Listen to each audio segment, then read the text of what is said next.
Anatomia do fracasso público, questão social brasileira. Obtivemos os seguintes resultados em relação à seguinte pergunta.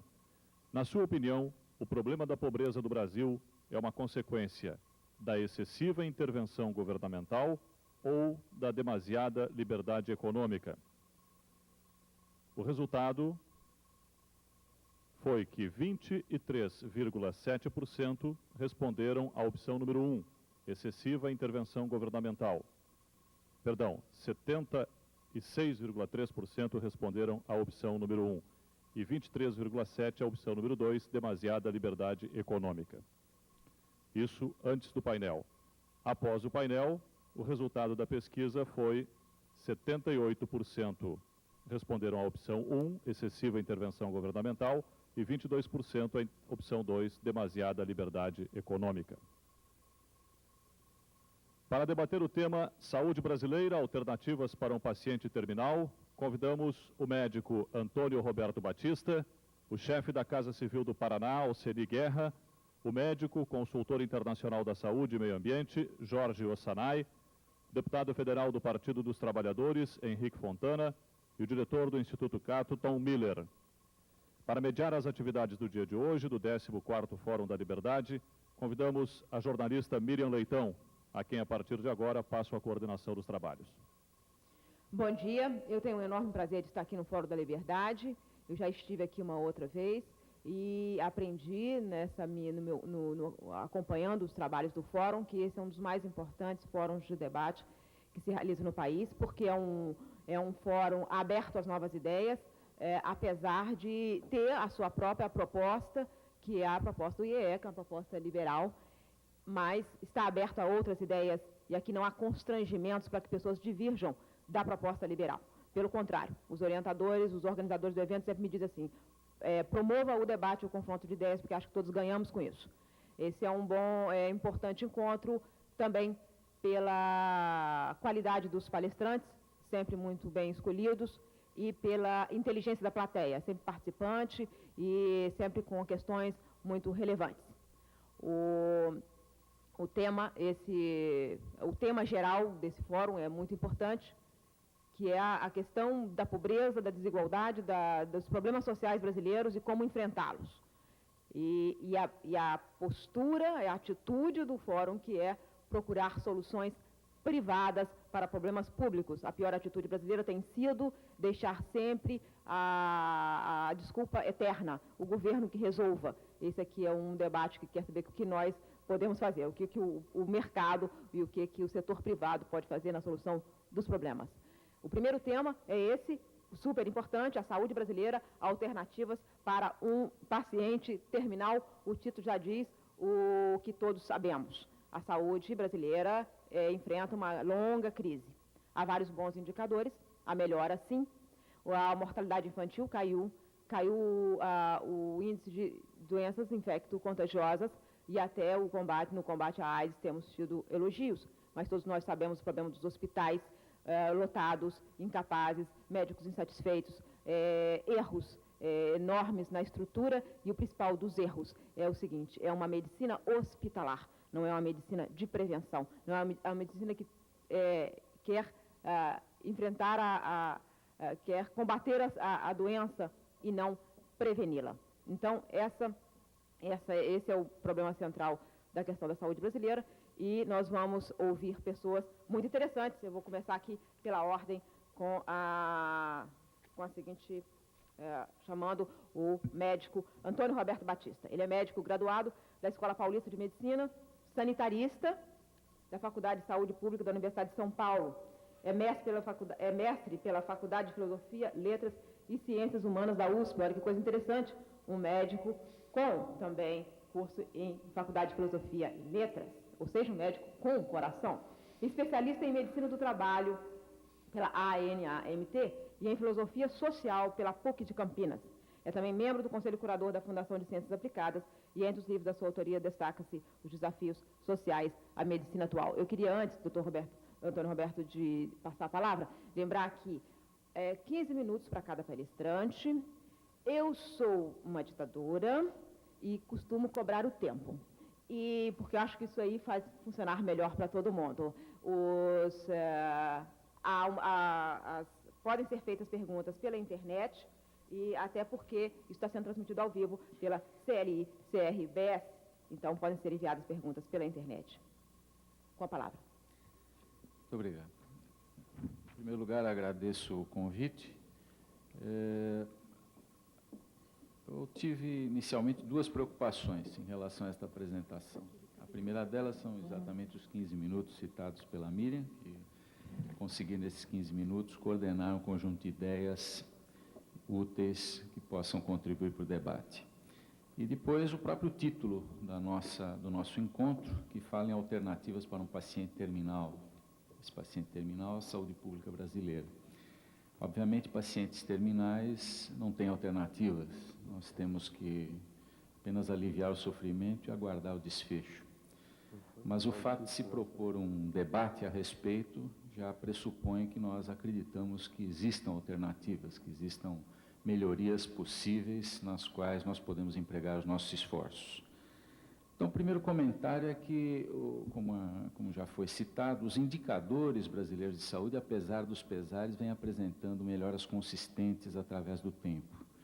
Nós apresentamos uma queda constante das taxas de mortalidade infantil, que são indicadores sensíveis, a esperança de vida ao nascer dos brasileiros tem crescido, mas, apesar disso, existe uma sensação de desconforto, porque existe um contraste entre aquilo que ocorre e aquilo que nós sabemos que é possível, como em muitos outros temas da vida nacional. Existe um contraste entre as melhorias, mesmo quando elas existem, e o potencial de melhora que todos nós sabemos que o país merece e seria capaz.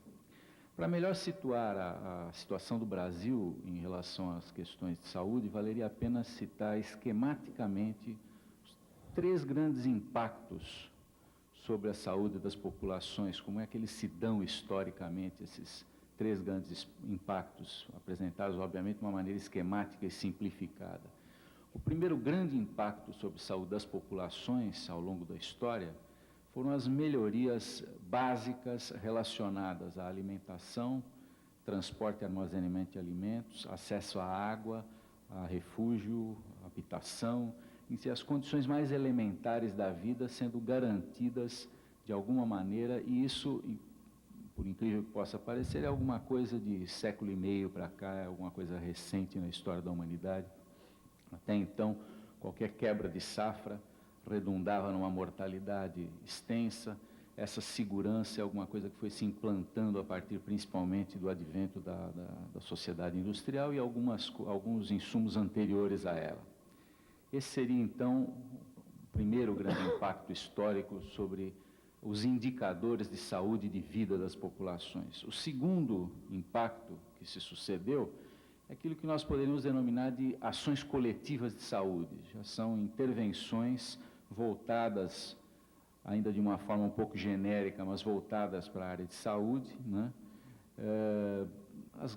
Inclusive, o exemplo mais característico seriam as vacinações, o combate às grandes endemias, o combate aos vetores, já são técnicas coletivas de saneamento e de recursos médicos sanitários.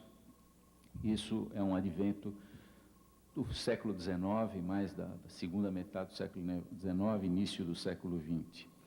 E, finalmente, a disponibilidade de assistência médica moderna com maior capacidade terapêutica, com uma eficácia maior das ações que nós diríamos estritamente ligadas à saúde, ações médicas e paramédicas, diretamente ligadas à saúde das pessoas.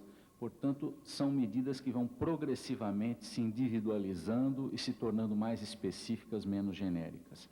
Essa introdução se presta a nós tentarmos compreender o que acontece com o Brasil, qual é a situação do Brasil dentro desse panorama.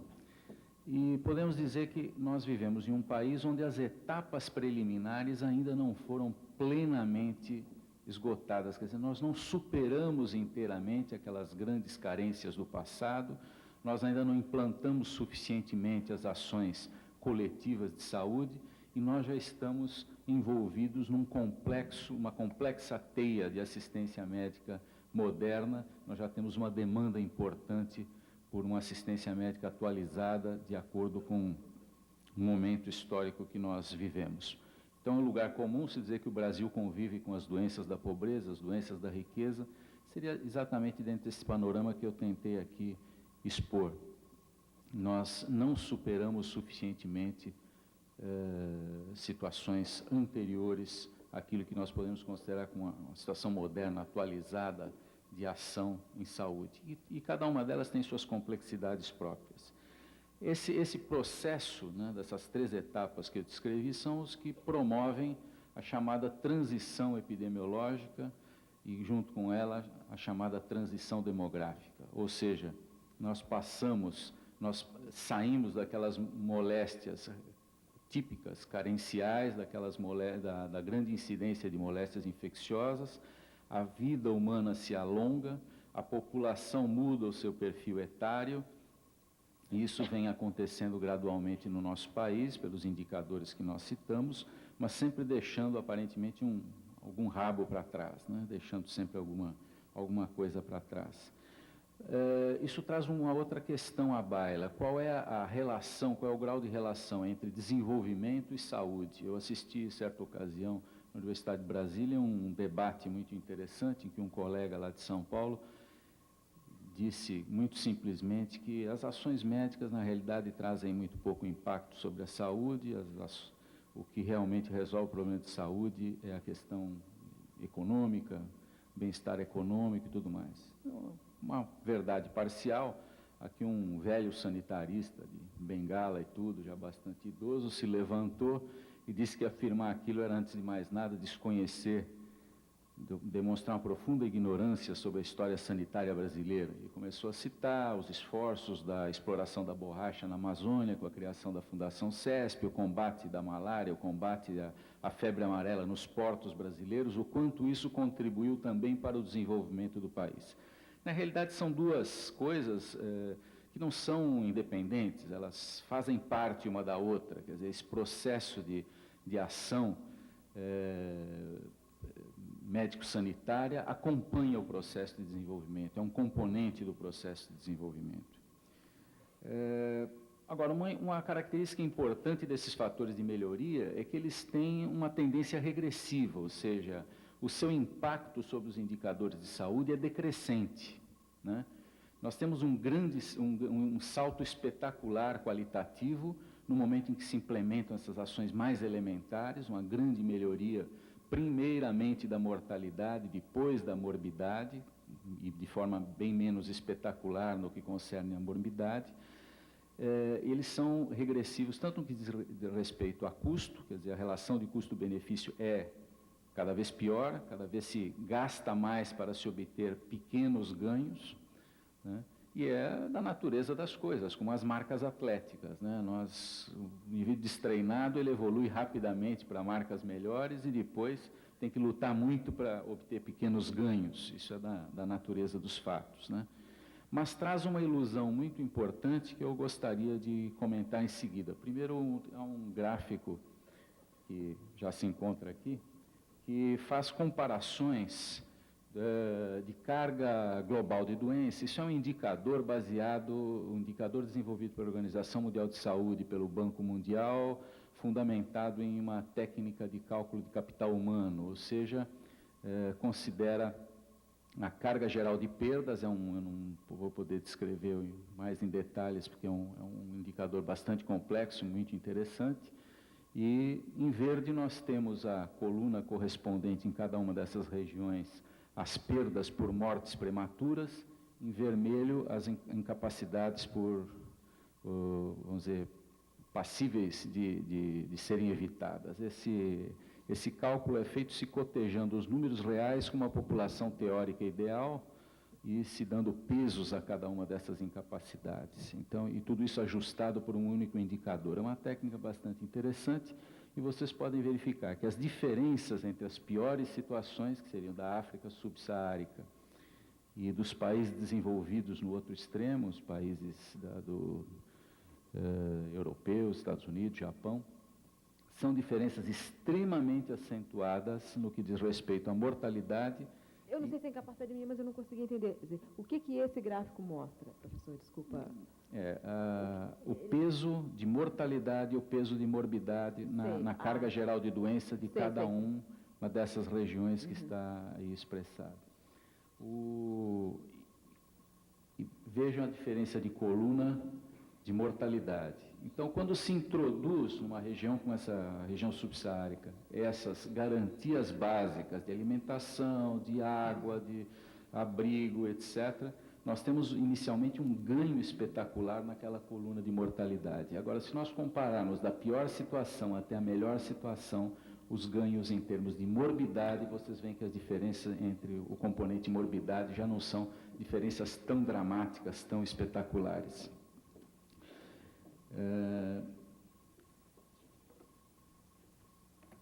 Isso nos traz essa situação que eu descrevi, de ganhos decrescentes, nos traz uma ilusão típica no que diz respeito à saúde, que é a ideia de que, se obtendo melhorias de saúde de uma população, nós reduzimos despesas, o que não é verdade. O gráfico 2 vai nos mostrar o seguinte, fazendo uma comparação entre os diversos países. Na realidade, as populações mais sadias são as que mais consomem recursos em saúde. Quando uma população é mais sadia, ela gasta mais em saúde. Nós não temos propriamente ganhos monetários ao investir em saúde, nós temos ganhos em capital humano ao investir em saúde. Os dois campos importantes de ganho em capital humano são a educação e saúde, como todos sabemos. Então, nós devemos pensar em ganhos de capital humano, porque seguramente nós não teremos despesas menores a partir do momento em que nós tivermos uma população com melhores índices sanitários. Os nossos dispêndios crescerão, não diminuirão, né? Então, por favor, a segunda. O segundo gráfico, por favor, para o professor.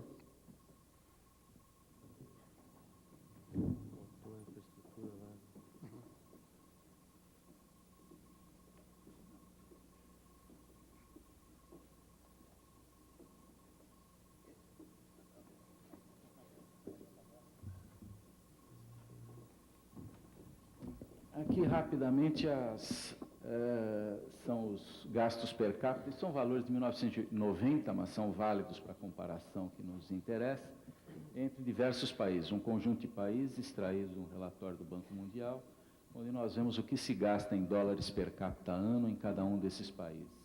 Vocês podem verificar que alguns países, como por exemplo o Japão, que seguramente tem excelentes índices sanitários, consome per capita ano em assistência médica $1.538 em 1990.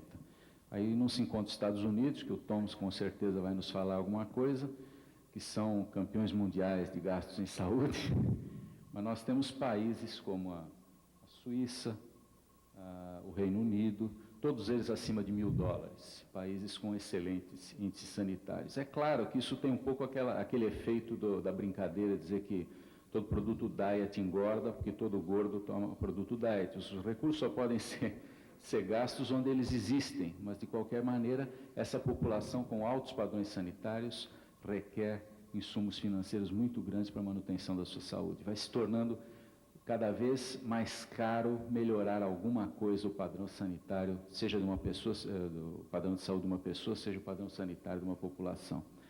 E outra indicação interessante dessa tabela é se verificar que as participações entre verbas públicas e verbas privadas guardam mais relação com a capacidade econômica de cada um desses países do que propriamente com o modelo político ou o modelo econômico. Em todo o mundo se gasta grandes volumes de verbas públicas em saúde.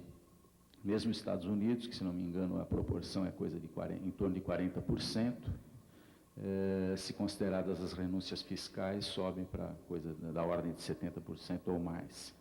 Então, a aplicação de verbas públicas em saúde tem a ver com a convicção de que isso é um investimento em capital humano, como eu citei anteriormente.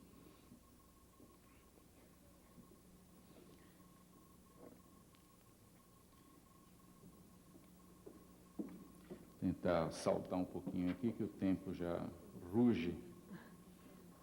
As razões para se aplicar em saúde também não são única e exclusivamente da ordem de investimento de capital humano. Existem razões éticas e humanitárias que exigem que isso seja feito e que faz com que essas aplicações sejam cobradas. No Brasil, em termos de modelo de destinação de recursos, modelo de atuação em saúde, em assistência médica, nós temos optado pela tentativa de implantação do que já se chamou de sapato tamanho único, né? Um sapato que se preste a resolver todos os problemas num país de alta complexidade, com grande heterogeneidade social, com grande heterogeneidade regional, com problemas bastante diversificados em termos tanto de estratificação social como de diversificação regional. Nós temos tentado aplicar sempre a solução do sapato tamanho único, talvez faltando um espaço para maior criatividade, para iniciativas mais diversificadas e para a integração dessas iniciativas de alguma maneira. A verdade é que se, num modelo estatista, o Estado tivesse recursos para oferecer tudo a todos, como nós nos propomos nominalmente, oferecer tudo a todos, o tempo todo, sem nenhuma restrição, não haveria problema.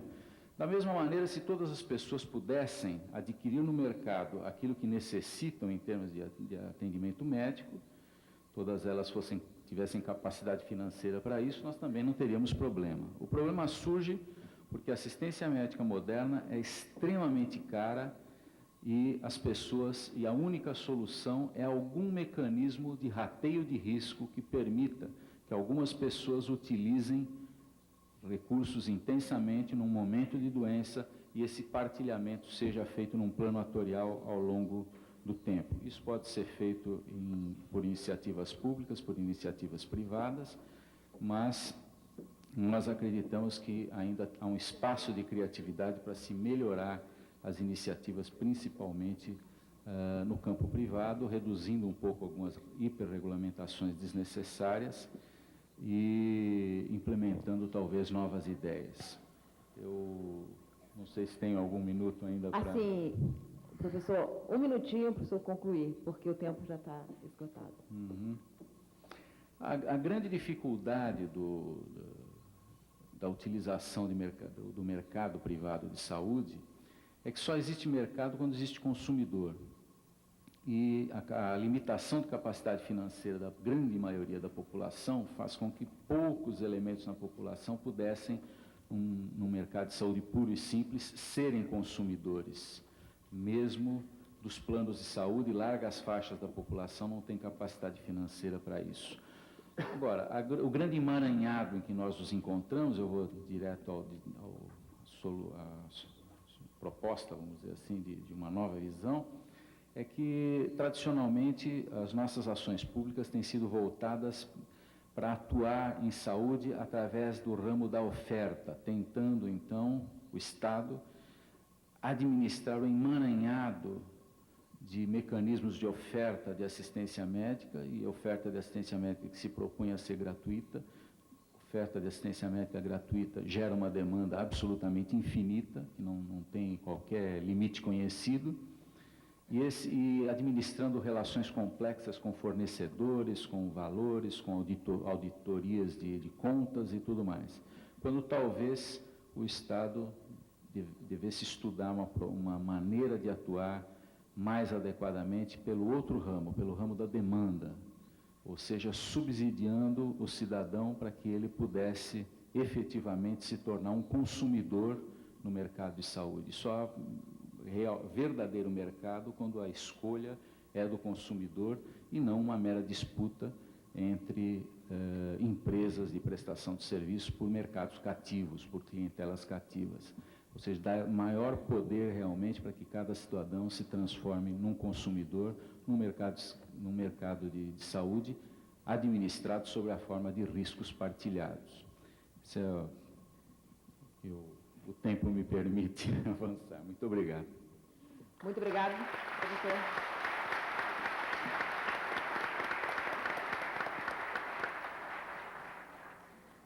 Muito obrigado, professor Antônio Roberto Batista. O senhor trouxe informações relevantes, por exemplo, de que não vamos gastar menos, mas sim mais com saúde e que o Estado, recursos públicos sempre serão talvez majoritários nisso aí. Mas mesmo assim, há formas de modernizar essa atuação do Estado. Agora eu vou passar a palavra para o professor Jorge Ossanai.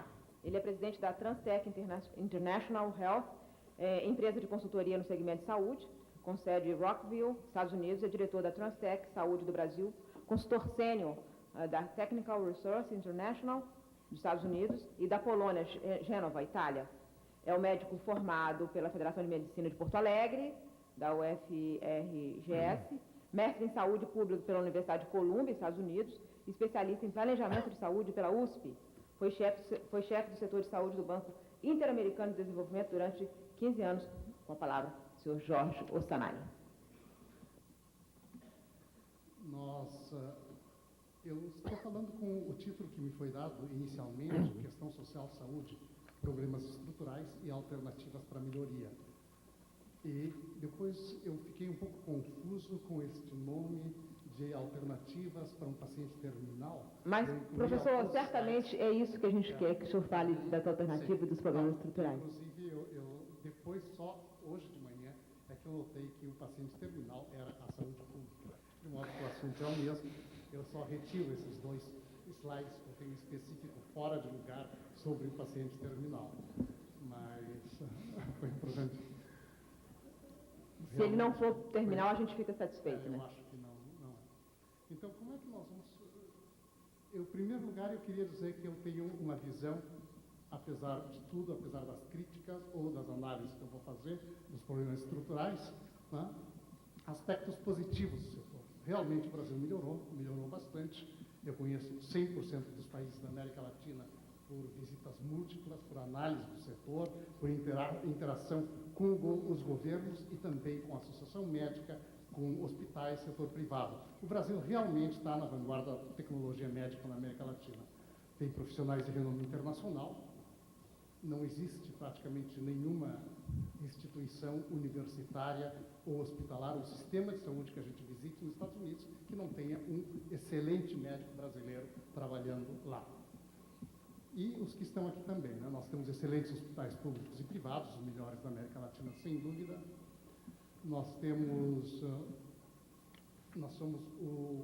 Essa informação, eu não sei, eu ouvi, eu não tenho o registro, mas deve andar perto disso, que seríamos o 2º país do mundo em número absoluto de transplantes. É algo tão surpreendente como assim, nós somos o 3º país no mundo em consumo de refrigerantes.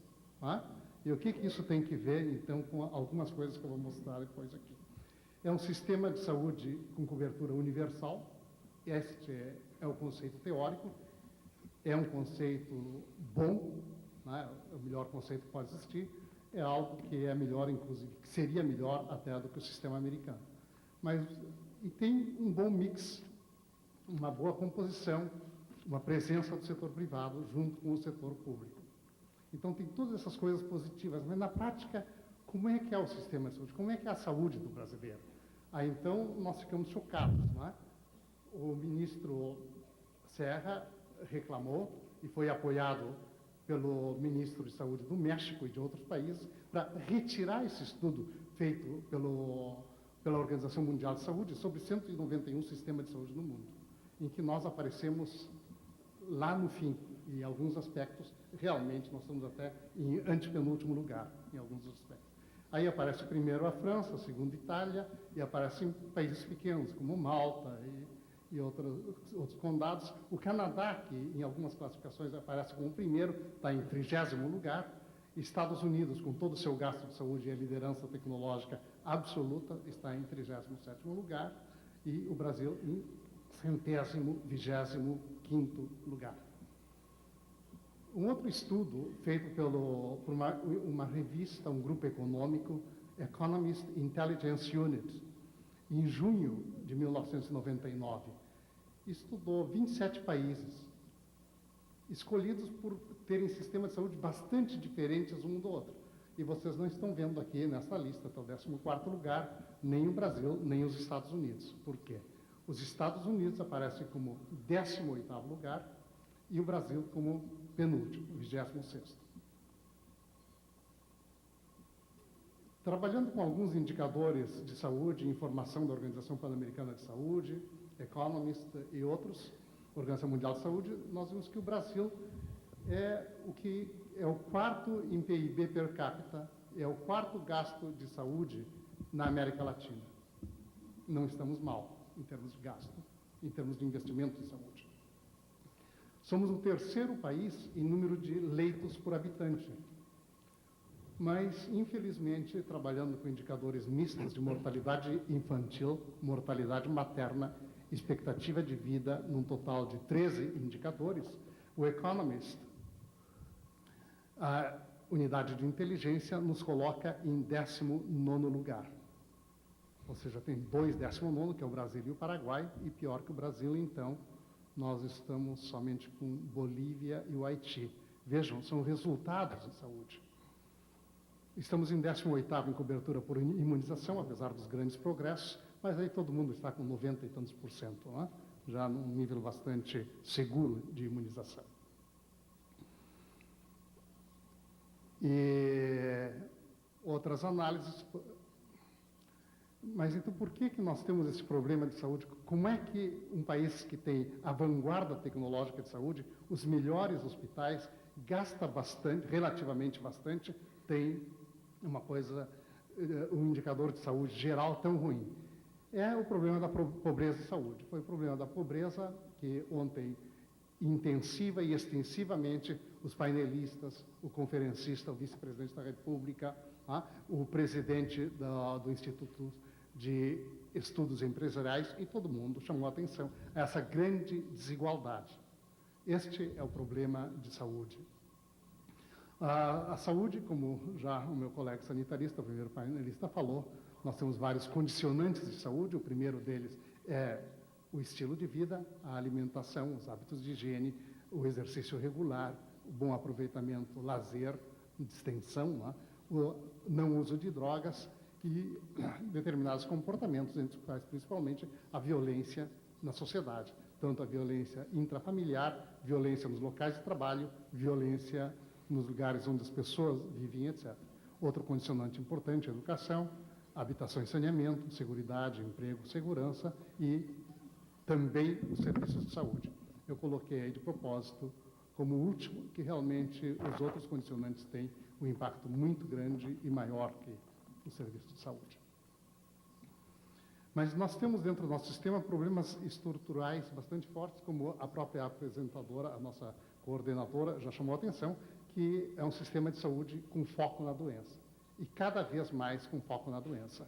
Quer dizer, essas grandes reformas últimas, a fusão, que uma vez eu estava defendendo também, de fusão para dar saúde global, medicina preventiva, curativa, reabilitação, tudo sob uma única coordenação, levar a uma situação de que realmente o foco fica na doença. É difícil mesmo para um médico sanitarista como eu, que já há tempo não faço clínica, vendo ou tendo uma sala cheia de um hospital, ou tendo um paciente com necessidade de assistência imediata ao problema de saúde, ainda que seja uma dor, ou pode ser uma doença grave, não é?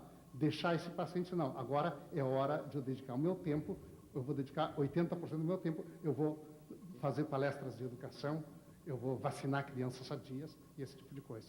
Eu vi dramaticamente quando se juntam as coisas, realmente a predominância é da área do aspecto de saúde, de doença, é a prioridade absoluta. Isso eu tive a oportunidade de conversar e discutir bastante com o ministro Alceni Guerra, na época, não? Inclusive que me propôs de a gente ter praticamente 2 ministérios, um de saúde, com todas as medidas preventivas, promocionais, etc., e outra com todo esse aspecto de assistência médica, assistência hospitalar, lidar com a corporação médica e outras coisas mais. Sistema de saúde como o do Peru, inclusive, nós recomendamos, onde eu tive uma atuação bastante forte na reforma, de separar, pelo menos em termos de orçamento, o orçamento do Ministério da Saúde com relação à saúde pública e com relação à assistência médica. Nós vimos esse tipo de solução em Israel, né, que 100% da assistência médica está com o Kupat Holim, que é o Instituto de Seguridade Social, e a assistência médica, e a medicina preventiva com o Ministério da Previdência. E vários estados do Canadá também a separação é total, né? Alberta tem 3 ministérios, tem o Ministério da Saúde e da Doença e Hospitais, o da Medicina de Saúde Pública e Medicina Preventiva, e depois desenvolve muita coisa também o Ministério do Bem-Estar. Em lugares como High Level, bem no norte do estado de Alberta, os 3 ministérios são representados em uma única agência. Todos os médicos e enfermeiras são sanitaristas, por formação. O tempo é praticamente 100% para o aspecto hospitalar. Eu estou aqui com um aviso de 5 minutos, se eu tinha aqui meu cronômetro, eu teria 10, mas acho que está trancado. Será que o tempo está mais rápido para ela ali? Então, deixa eu... Um dos problemas que nós temos, quando nós analisamos, seguramente inequidade é desigualdade, né? Mas equidade é uma coisa e igualdade é outra. Nós podemos desenvolver isso com mais tempo. Igualdade de oportunidade ou de acesso, e oportunidade de senso muito estrito, é o sentido do nosso SUS, e isso é perpetuar as desigualdades. Obviamente, quem mora em área urbana, quem vive mais, quem está mais perto dos grandes recursos, tem mais acesso. Não é? Então, igualdade de oportunidade é o pior conceito de equidade. A igualdade em quantidade de recursos, não, este grupo tem mais recursos que o outro, etc., etc., dando a impressão de que seria quantidade de recursos. Igual resultado ao nível de saúde, uma distribuição segundo necessidades, a distribuição segundo as características da população e a distribuição segundo o papel social de cada grupo. Eu vou deixar, então, a apresentação dos slides nesse momento, eu me dirijo à mesa para terminar, então. Deixa eu só explicar, doutora Sonai, é que inicialmente, quando foi organizado esse painel, os palestrantes foram informados que teriam 20 minutos, mas quando eu cheguei aqui, a informação é que eu tenho que cumprir 15 minutos. Mas depois haverá mais debate e novas oportunidades. Aí o senhor conclui. Quer concluir aqui? Ele ainda não terminou, deixou um tempinho aqui para dizer outras coisas. Ele está apenas escolhendo o que dizer, né, doutora Sonai? Então, nós temos várias coisas que tornam o nosso sistema ineficiente, né? Um deles é o discutido pagamento por procedimento. Quanto mais sofisticado é o procedimento, se paga mais. Inclusive, isso é a grande causa da quebra, realmente, dos hospitais de áreas pobres, hospitais rurais, de pequenos municípios, né? Que, em quantidade absoluta, é o número menor de atendimentos que tem que dar, por procedimentos que pagam muito pouco. E, então, ele é inviável economicamente, não só por má administração, ele é inviável porque, com esta forma, tem que ser inviável mesmo.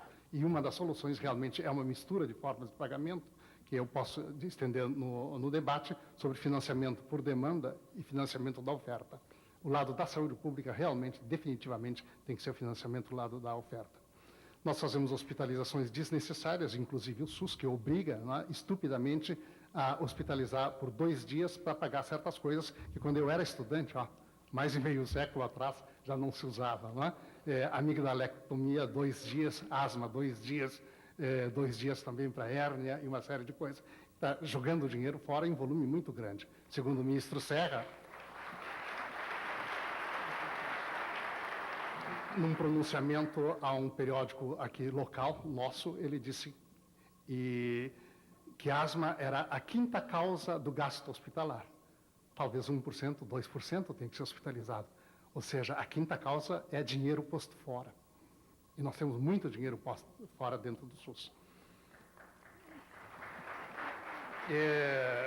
Eu acho assim que dentro do espírito nosso, nós temos papel do Estado, eu não vou repetir aqui, acho que todo mundo sabe, está dentro de umas lâminas minhas, o papel da cidadania, né, o que tem que fazer para também ajudar a sair desta crise, entre os quais zelar pelos seus valores, crenças, eleger os seus representantes, controlar os mandatos do governo e de agências públicas, assumir responsabilidade, lutar pelos seus direitos, e fortalecer a solidariedade e manifestar-se com relação às suas prioridades.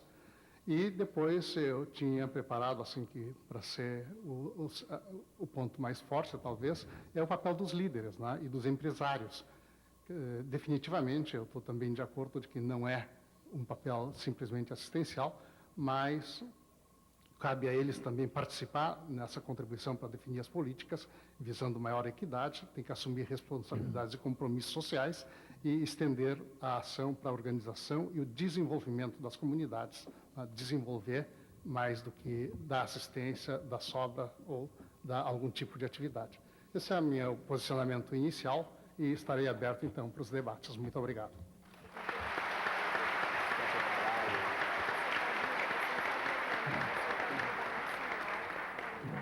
Muito obrigada, doutor Jorge Arsenai, pela palestra brilhante. Eu estou pressionando os meus palestrantes aqui pelo tempo, mas estão dizendo coisas relevantes mesmo, a gente ficando pressionando muito. Doutor Jorge Arsenai disse coisas muito relevantes. Se eu pudesse escolher duas coisas, eu diria, só para ressaltar, a gente guardar, que mesmo sendo um sistema eficiente e vanguarda de tecnologia médica, tem tem um problema gravíssimo, que não é exatamente da saúde, vem da pobreza. É isso que nós temos que discutir. E essa questão da ineficiência. A ineficiência tem nos doído, e aqui a plateia, quando aplaudiu, quando ele disse que o dinheiro está sendo posto fora, mostra exatamente isso. É isso que nos dói. Nossos impostos sendo colocados fora para um sistema ineficiente. Vou passar a palavra agora para o doutor Alceni Guerra. Ele é secretário de Estado-chefe da Casa Civil do Paraná, mas não se enganem, ele é gaúcho. Alceni Guerra é formado em Medicina pela Universidade Federal do Paraná, com aperfeiçoamento em Crescimento e Desenvolvimento de Crianças pela Universidade de Buenos Aires. Foi chefe do Serviço de Medicina Social do Instituto Nacional de Assistência Médica e Previdência Social, INAMP, na agência Pato Branco. Exerceu o cargo de superintendente do Instituto de Assistência Médica e Previdência Social do Estado do Paraná. E em 90 foi nomeado ministro do Estado da Saúde. E em 91 passou a acumular também o Ministério da Criança. Com a palavra, doutor Alceni. Muito obrigado, Miriam.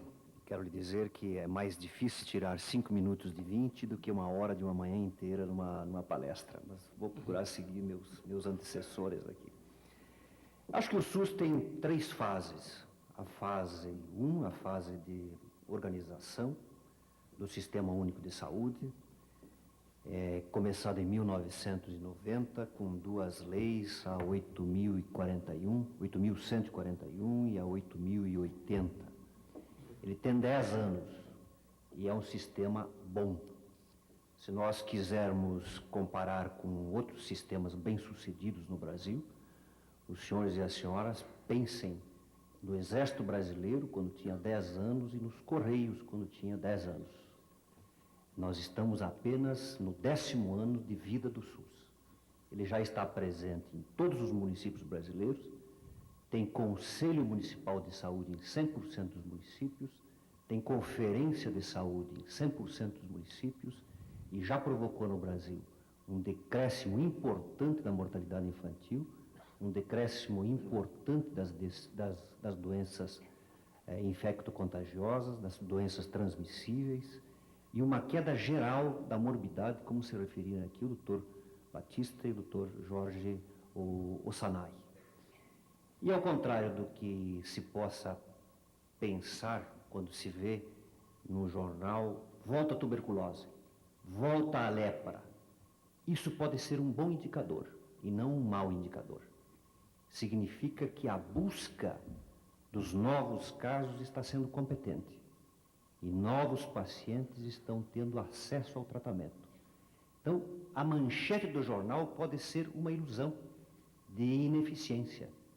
Na realidade, o sistema busca e acha os pacientes que estavam escondidos e os submete, ou lhes oferece um tratamento. E a marca registrada do SUS negativa, sem dúvida, continua sendo aquela do seu sistema assistencial, da exposição de filas, a exposição de um excesso de demanda para ainda uma oferta pequena, decorrente principalmente de ainda um mau financiamento do setor saúde. Então, o SUS, nesses 10 anos, eu diria, é uma bênção para a população, é um grande fato histórico administrativo no Brasil, que deve sim buscar o aperfeiçoamento e deve buscar seus melhores caminhos e seus melhores resultados. Essa é a fase 1. A fase 2 começou para mim, ainda ministro da Saúde, no linguajar de uma pessoa importante que se encontra aqui nesse plenário, quando eu buscava atingir o objetivo de diminuir a mortalidade infantil, que na época estava em 64 por mil, para colocá-la na faixa dos 40, e ele me disse naquele linguajar gaúcho característico: olha, Alceni, é impossível. Só quando melhorarmos a educação das mães. Me refiro ao governador Brizola, então governador do Rio de Janeiro, que me visitava no Ministério da Saúde. E aquilo ficou muito marcado para mim, e eu, eleito prefeito de Pato Branco, resolvi fazer da minha cidade uma meca da educação. 30 grandes escolas, coloquei as 30 escolas em tempo integral, as crianças de manhã, à noite na sala de aula, e percebi que estava no caminho certo quando a incidência de doenças nas crianças caiu dramaticamente. E no bairro mais pobre, uma favela, o bairro São João, no terceiro ano do tempo integral, nós ficamos o ano inteiro sem nenhum internamento de criança. E lá tinha 1.000 famílias, mais de 1.000 famílias. Nenhuma criança foi internada naquele ano em função da assistência que a escola, também a assistência que a escola lhe dava. E aí me ocorreu que nós estávamos frente a uma oportunidade preciosa. 60% ou mais das doenças em qualquer lugar do mundo se devem a maus hábitos de vida e ao meio ambiente. E me ocorreu que a fase seguinte da saúde era preparar a população através do único veículo que poderia transmitir informações adequadas sobre o quadro de mortalidade da sua localidade e preparar a população para o enfrentamento dessas causas com mais eficácia. E era a escola. Através do aparato da escola, do aparato de transmissão de conhecimento da escola, casada com o posto de saúde, que sempre existe no bairro, coleta das informações, processamento das informações sobre o quadro de mortalidade no bairro, trabalho na escola e transmissão do conhecimento para as crianças e, uma vez por mês, reunião com os pais para debater o estágio atual da saúde na sua localidade. Acho que essa é a segunda fase do SUS. A educação para a saúde. O enfrentamento do problema sanitário brasileiro através de um forte processo de educação. E me lembrei de uma frase, não sei aonde a ouvi, mas passei a adotar. O SUS sozinho, como modelo de saúde, é enxugar gelo. Sem um processo forte de educação, fazer política de saúde é enxugar gelo. Quanto mais se oferece de demanda de serviço, maior será a oferta. E geralmente mais sofisticada, como se referiram aqui o Dr. Batista e o Dr. Jorge Ossanay. É preciso um processo primário de abordagem das causas das doenças através de um processo de informação, que é o processo de educação. E gostaria de mostrar aqui minhas duas únicas transparências para elucidar um pouco do trabalho que nos propusemos a fazer nessa fase lá na cidade de Pato Branco, e quero deixar claro aqui que foi uma parceria com o Ministério da Saúde e uma parceria com o ministro José Serra. Essa casinha que vocês veem aqui foi construída, uma para cada escola, 30 dessas pequenas casas. Elas têm 3 ambientes. Uma sala para a Associação dos Moradores, uma sala de situação informatizada que recolhe todos os dados existentes no bairro, no distrito, onde está localizada a escola.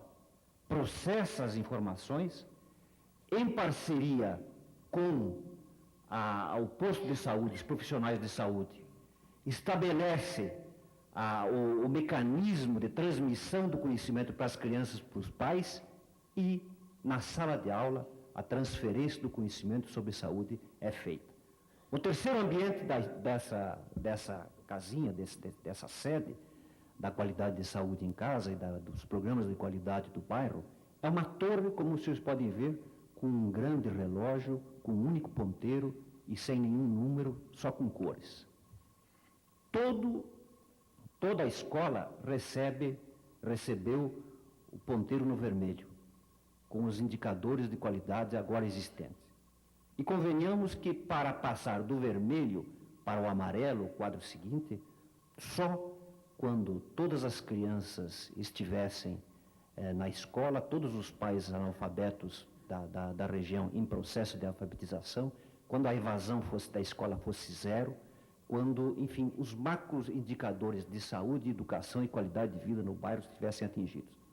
Do amarelo para o verde, só quando a mortalidade infantil cair para baixo de 10 por mil, já caiu na cidade, só quando indicadores contundentes de qualidade de vida forem atingidos.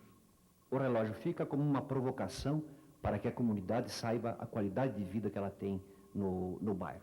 E acho que fomos bem-sucedidos. O casamento do processo de educação em tempo integral com o processo de saúde fez uma revolução na cidade. Me permitiria dizer que a fase 3 do processo de saúde, de desenvolvimento do programa de saúde no Brasil, depois que o SUS estiver perfeitamente organizado, depois que a educação para a saúde for rotina nas escolas brasileiras, será a fase da criminalização e da responsabilização da saúde pelo cidadão e pelo Estado, com mão dupla. O Estado com direito de processar a pessoa que fuma, o cidadão com direito de processar a empresa que construiu um viaduto mal feito que ocasiona mortes, o cidadão com direito de processar o Estado quando chega a um serviço de saúde e é deficientemente atendido. Essa fase, a fase madura da responsabilização da saúde como um todo, acredito que deverá ser o nosso grande embate na segunda década deste século. É impossível nós evitarmos essa fase. Ela chegará mais cedo do que as pessoas pensam. E é preciso que tanto o sistema de saúde quanto os cidadãos se preparem para isso. É impossível continuar silente frente à grande demanda que os fumantes, a grande pressão que os fumantes exercem sobre o sistema de saúde, ou que quem exagera nas bebidas alcoólicas exerce também sobre o sistema de saúde, e assim por diante. Será a terceira fase. Para concluir, para Miriam, gostaria de abordar, ainda, tem uma nos meus 5 confusão minutos pela finais, o assunto que realmente nos trouxe aqui, as alternativas para um paciente terminal. Nós estamos num fórum de liberdade. E eu acredito que no Brasil hoje, nenhum instante de falta de liberdade é mais dramático do que quando o paciente, quando o cidadão se encontra com um diagnóstico e na sua fase terminal de vida. Normalmente, mesmo sendo um empresário bem-sucedido, ele é submetido à tortura implacável da falta de liberdade de decidir sobre o fim que ele deseja. E eu me lembro de 2 episódios marcantes na minha vida. 1973, residente no Hospital de Clínicas em Curitiba, Semana Santa, feriado, e o José, não me lembro o sobrenome, uma criança de 12 anos, que nós chamávamos de Zezinho, numa tenda de oxigênio, morrendo por câncer disseminado, metástases pulmonares, e sufocado, com falta de ar. Cada vez que eu abria a tenda, ele me olhava e dizia: tio, quero a mãe. E morreu pedindo a mãe e não teve o direito de ver a mãe. Não conseguimos localizar sua mãe naquele instante e o hospital não permitia que a mãe ficasse com uma criança, mesmo que fosse terminal. E recentemente assisti o governador Mário Covas morrer com dignidade, como escolheu, num quarto de hospital, fora da UTI, assistido por sua família. Essa é a liberdade de morrer com dignidade. E só se o Sistema Único de Saúde atentar para 3 letras mágicas que juntas formam uma palavra, LAR, que nós poderíamos chamar de Local de Atendimento Referenciado. O SUS pode e deve manter no seio da sua família um paciente em estado terminal. É preciso apenas que aporte para a sua família, primeiro, um apoio logístico de material, o que o paciente precisa para ter um fim de vida digno. que aporte os medicamentos necessários para aliviar-lhe o sofrimento. Terceiro, que lhe aporte as informações necessárias para o manuseio do seu final de vida, daquele corpo que se vai. E quarto, que lhe dê à família o apoio emocional necessário para um fim digno. E, finalmente, como último item, que oriente a família para o que fazer quando vier o inevitável óbito e quando o fim se consumar. Acho que devemos dar ao paciente terminal, ao cidadão com uma doença terminal, o direito de ter liberdade, como ele teve a vida inteira. A liberdade de escolher se ele quer ir para uma UTI, se ele quer ficar num quarto de hospital, ou se ele quer ficar na sua residência junto com os seus familiares. E para que fique na sua residência é necessário que se lhe dê um apoio, um atendimento referenciado com retaguarda organizada. É o sonho que eu tenho, Miriam, para o nosso SUS, jovem, ainda não adolescente, não completou 11 anos, apenas 10 anos, e queria pedir aqui ao Dr. Jorge Sanay desculpas por um dia ter lhe feito uma sugestão tão estúpida de separar o atendimento médico hospitalar do atendimento como um todo no SUS. Acho que evoluí. Aprendi que o casamento que tem que se fazer com o SUS é da educação, não separá-lo, deixar que realmente ele fique com toda a política de ações de saúde no Brasil e que se acrescente a ele um forte componente educacional, sem o qual realmente o SUS será uma enorme máquina de enxugar gelo. Muito obrigado.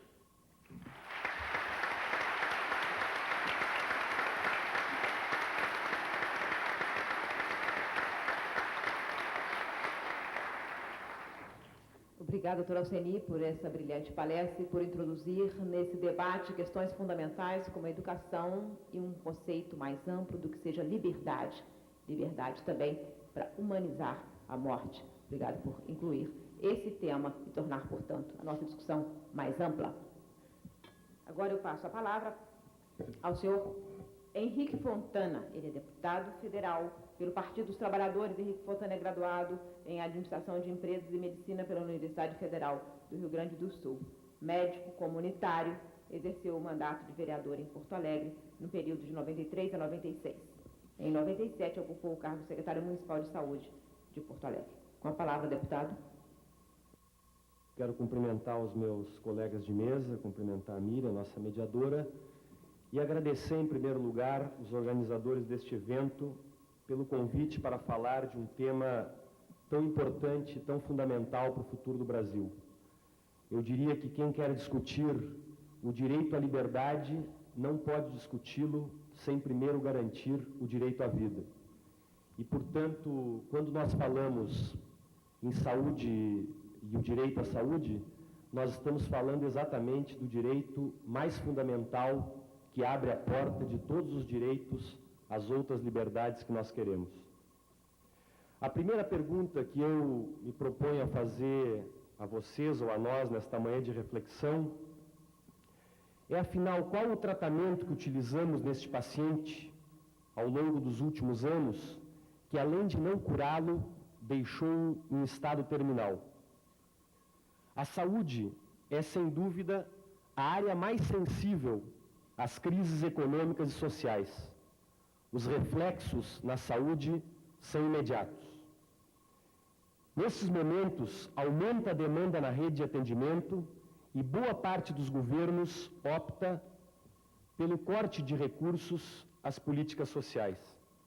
A crise da saúde brasileira está intimamente ligada a uma escolha de política econômica que aprofundou o desemprego e o empobrecimento da população. É importante ressaltar que a evidência científica acumulada, especialmente no período mais recente, reconhece que a pobreza é, de longe, o maior fator de risco para o adoecimento da humanidade. Aqui, então, uma primeira conclusão que proponho a todos nós. Não se terá solução para a saúde brasileira, que estamos chamando de paciente terminal, se não empreendermos um esforço sério de combate à pobreza. E pobreza não se combate com medicamentos ou hospitais. Pobreza se combate com distribuição de renda e com desenvolvimento econômico e social.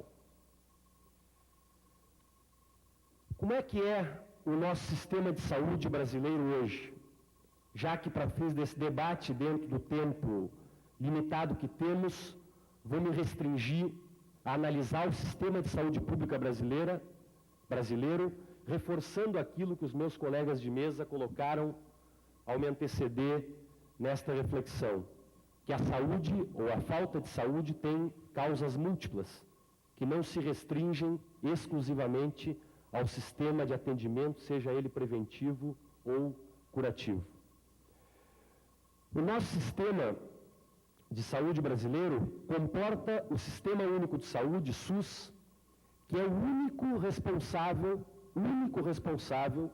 pelo atendimento de 75% dos brasileiros.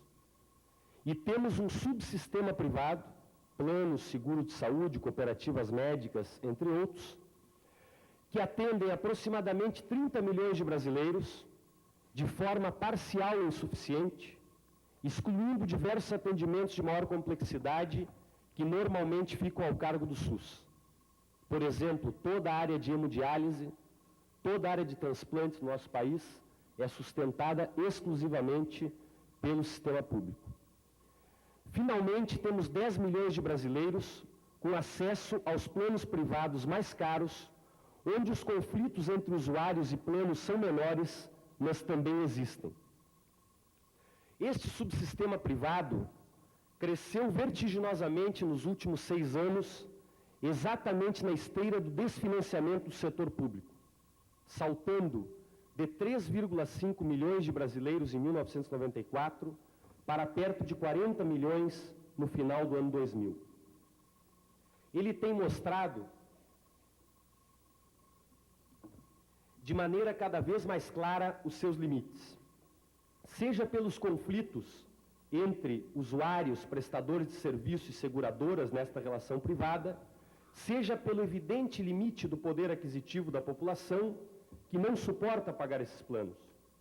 Ilustre-se aqui que a maior causa de reclamações nos órgãos de defesa do consumidor são de usuários contra seus planos de saúde por aumento abusivo de preço, exclusões indevidas e limitações de atendimento, dentre outras. Eu, inclusive, estou propondo a instalação de uma comissão parlamentar de inquérito no Congresso Nacional para avaliar esta situação que envolve 40 milhões de brasileiros. A tendência para os próximos anos, na minha opinião, deve ser de estagnação ou até redução no número de usuários destes planos pela limitação do poder aquisitivo da população.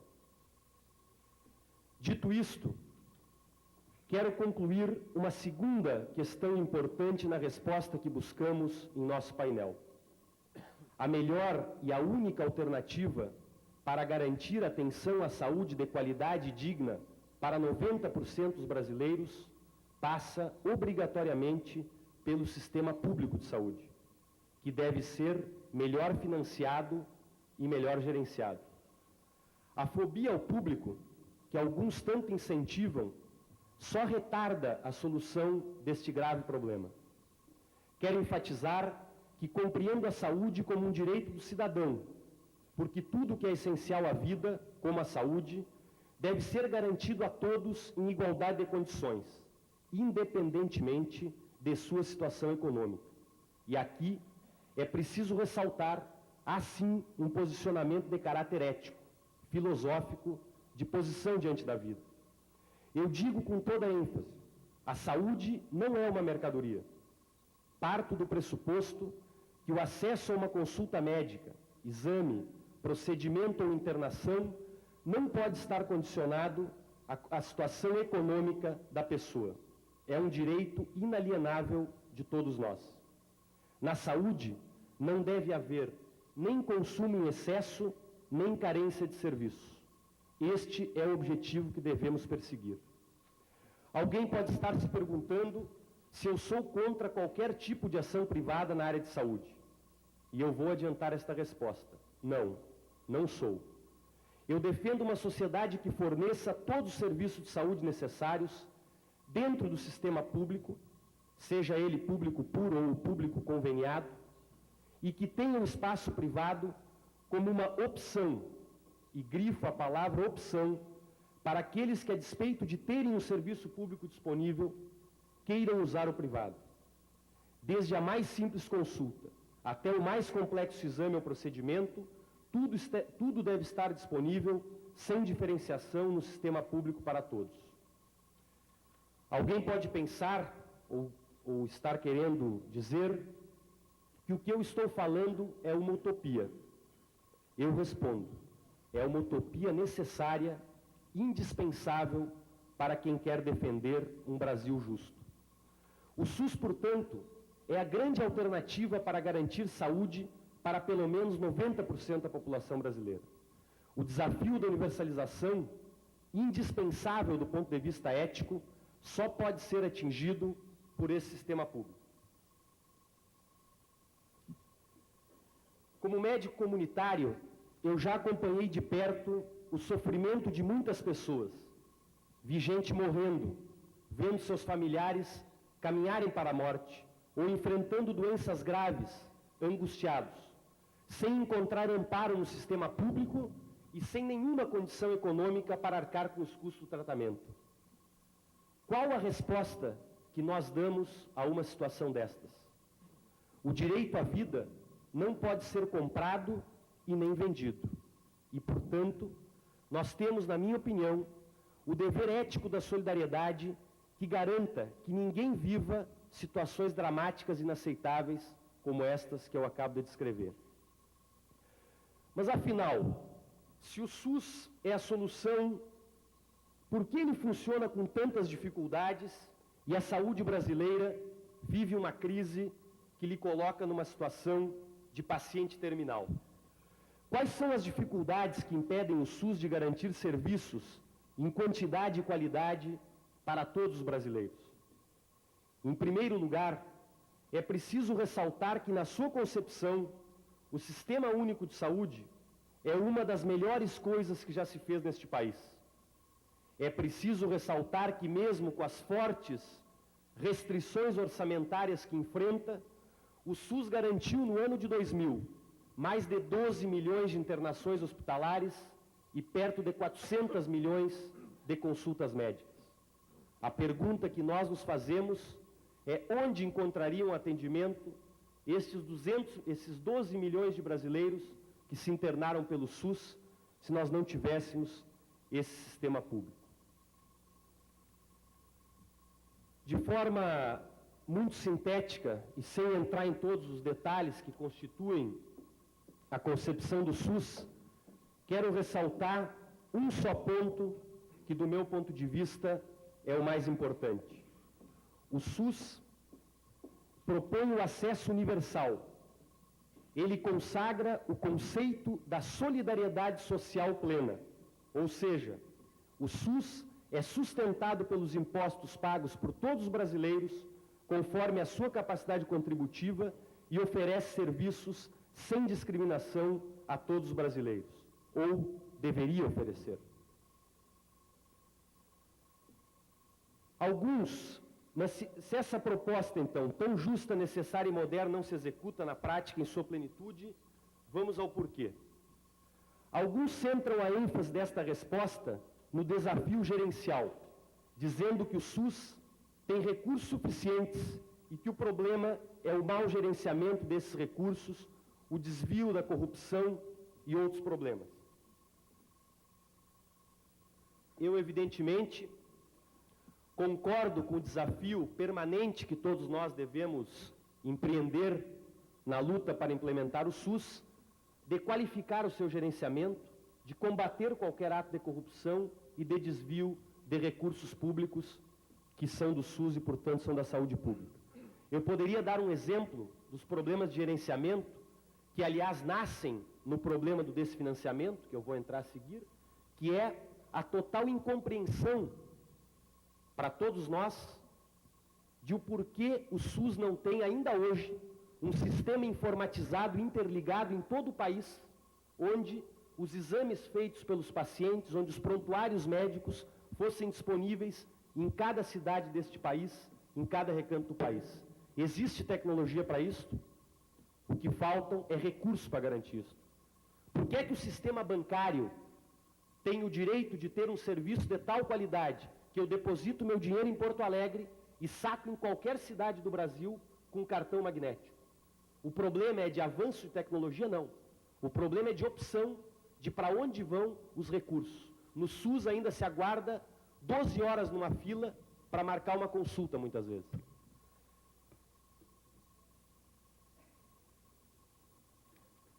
Quero dizer, então, que se é evidente que ninguém discorda da necessidade permanente de qualificação de gerenciamento, incluindo o combate a focos de corrupção, centrar o motivo da crise do SUS neste fator é fugir do centro do problema. A questão fundamental a limitar a plenitude da execução do SUS é o desfinanciamento progressivo que a saúde tem sofrido no nosso país. Os dados que corroboram essa posição são contundentes. E eu peço para o operador do nosso computador colocar o primeiro gráfico. Eu vou correr um pouco e pedir uns 2 minutos prévios já de prorrogação para a nossa coordenadora. O segundo, por favor, isso. Esta é a evolução do esforço tributário que os brasileiros têm feito ao longo dos últimos anos. É o total da arrecadação de impostos e contribuições no nosso país, de 1994 até 2000 em valores atualizados. Este dado é bombástico. Em 94 nós pagávamos 64 bilhões de impostos e em 2000 pagamos 176 bilhões em impostos mais contribuições sociais. Número 2, por favor. Número 3, né? Esta é a evolução dos gastos federais em saúde. Em 95 nós gastamos 14,89 bilhões e em 2000, 22,7 bilhões. Só para comparar, nos últimos 2 anos, nós tivemos um aumento de 43 bilhões na receita de impostos e o SUS ficou com apenas 3,4 destes 43 bilhões. A pergunta que nós nos fazemos é para onde está indo este recurso dos impostos que nós pagamos? O próximo, por favor. Aqui nós mostramos a forma como caiu, ao longo dos últimos anos, a participação dos gastos em saúde federais em relação ao total de impostos que nós pagamos. Em 95, 17% eram destinados à saúde, em 2000, chegamos a 12,89%. O próximo. Aqui nós temos a evolução do gastos em juros e amortização da dívida em relação ao total da arrecadação federal do nosso país. Em 95 nós gastávamos 23% da arrecadação para pagar juros e amortização da dívida, e em 99, eu não tenho dado de 2000, quero pedir desculpas à plateia, em 99 chegamos a 66%. O próximo.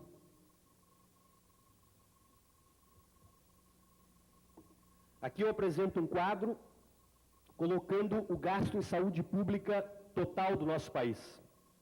Este gasto é de 22,7 bilhões na União, 8 bilhões nos estados, são dados aproximados, porque estados e municípios é difícil precisar o dado, e 7 bilhões nos municípios, o que dá um total de 37,7 bilhões.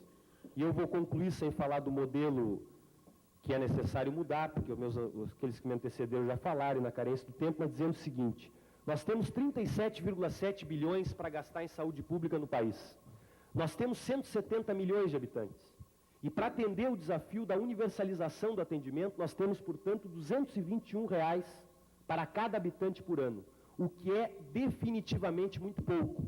Só um mágico conseguiria garantir atenção plena e integral à saúde com R$ 221 para cada habitante ano. Eu faço uma comparação com o que é o modelo disponível para comparação, não é bem preciso, mas disponível, para comparação com o setor privado.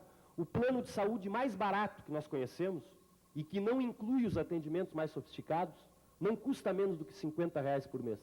E, portanto, custa R$ 600 por ano. E, portanto, 3 vezes mais do que aquilo que o sistema de saúde pública tem disponível para proporcionar o atendimento integral. Se nós pensarmos no custo médio do plano de saúde, que muitos de vocês têm, e eu peço que cada um faça a sua autorreflexão, nós não vamos chegar a um valor menor do que R$100 por mês, para um plano de saúde que se proponha a garantir a cobertura universal. E isto daria R$1.200 por ano, o que daria um total de 204 bilhões por ano para garantir a atenção integral à saúde de todos os brasileiros, se a alternativa fosse, como dizem alguns, que cada um tivesse o seu plano de saúde. Eu quero, por último, Miriam, e abusando um pouquinho do tempo, no último minuto aqui, colocar uma última variável que está no centro da questão do desfinanciamento, e quero aqui cumprimentar o deputado Alceu Colares, que é meu colega de Comissão de Seguridade na Câmara Federal, e o último fator que corrobora o desfinanciamento da saúde pública brasileira é a defasagem das remunerações pagas pelo atendimento no SUS no nosso país. O motivo da falência, do endividamento de diversos hospitais em todo o nosso país não é especialmente o mau gerenciamento desses hospitais. Nós temos, evidente, o desafio de qualificar o gerenciamento, mas ninguém consegue sustentar um hospital recebendo uma diária hospitalar de R$12 a R$15 por dia. Ninguém consegue sustentar um sistema público de saúde que diga ao seu país que deve pagar R$2,40 por uma consulta médica. Se um médico atender 20 pacientes por dia, nós vamos arrecadar R$48 com o trabalho deste médico. Em 22 dias de trabalho por mês, nós vamos arrecadar R$1.016 pelo trabalho deste médico. A defasagem média da tabela do SUS, que é muito mais grave, como disse o Dr. Ossanay, nos procedimentos de baixa complexidade dos hospitais gerais, é de, em média, 80% dos valores que deveriam ser pagos para cobrir os custos reais dos atendimentos. Eu pergunto a vocês que administram empresas e negócios, quem consegue administrar uma situação em que receba 80% a menos do que o custo real do produto que você oferece ao usuário? Eu peço desculpa por não ter podido entrar na questão do modelo, que evidentemente tem que ser substancialmente modificado e que está ligado também ao desfinanciamento. O próprio consumo de tecnologia desnecessária e evitável ocorre porque nós não temos uma estrutura preventiva como deveríamos, mas nesses 15 minutos foi como eu pude contribuir com a nossa reflexão e agradeço a atenção de todos vocês. Obrigado.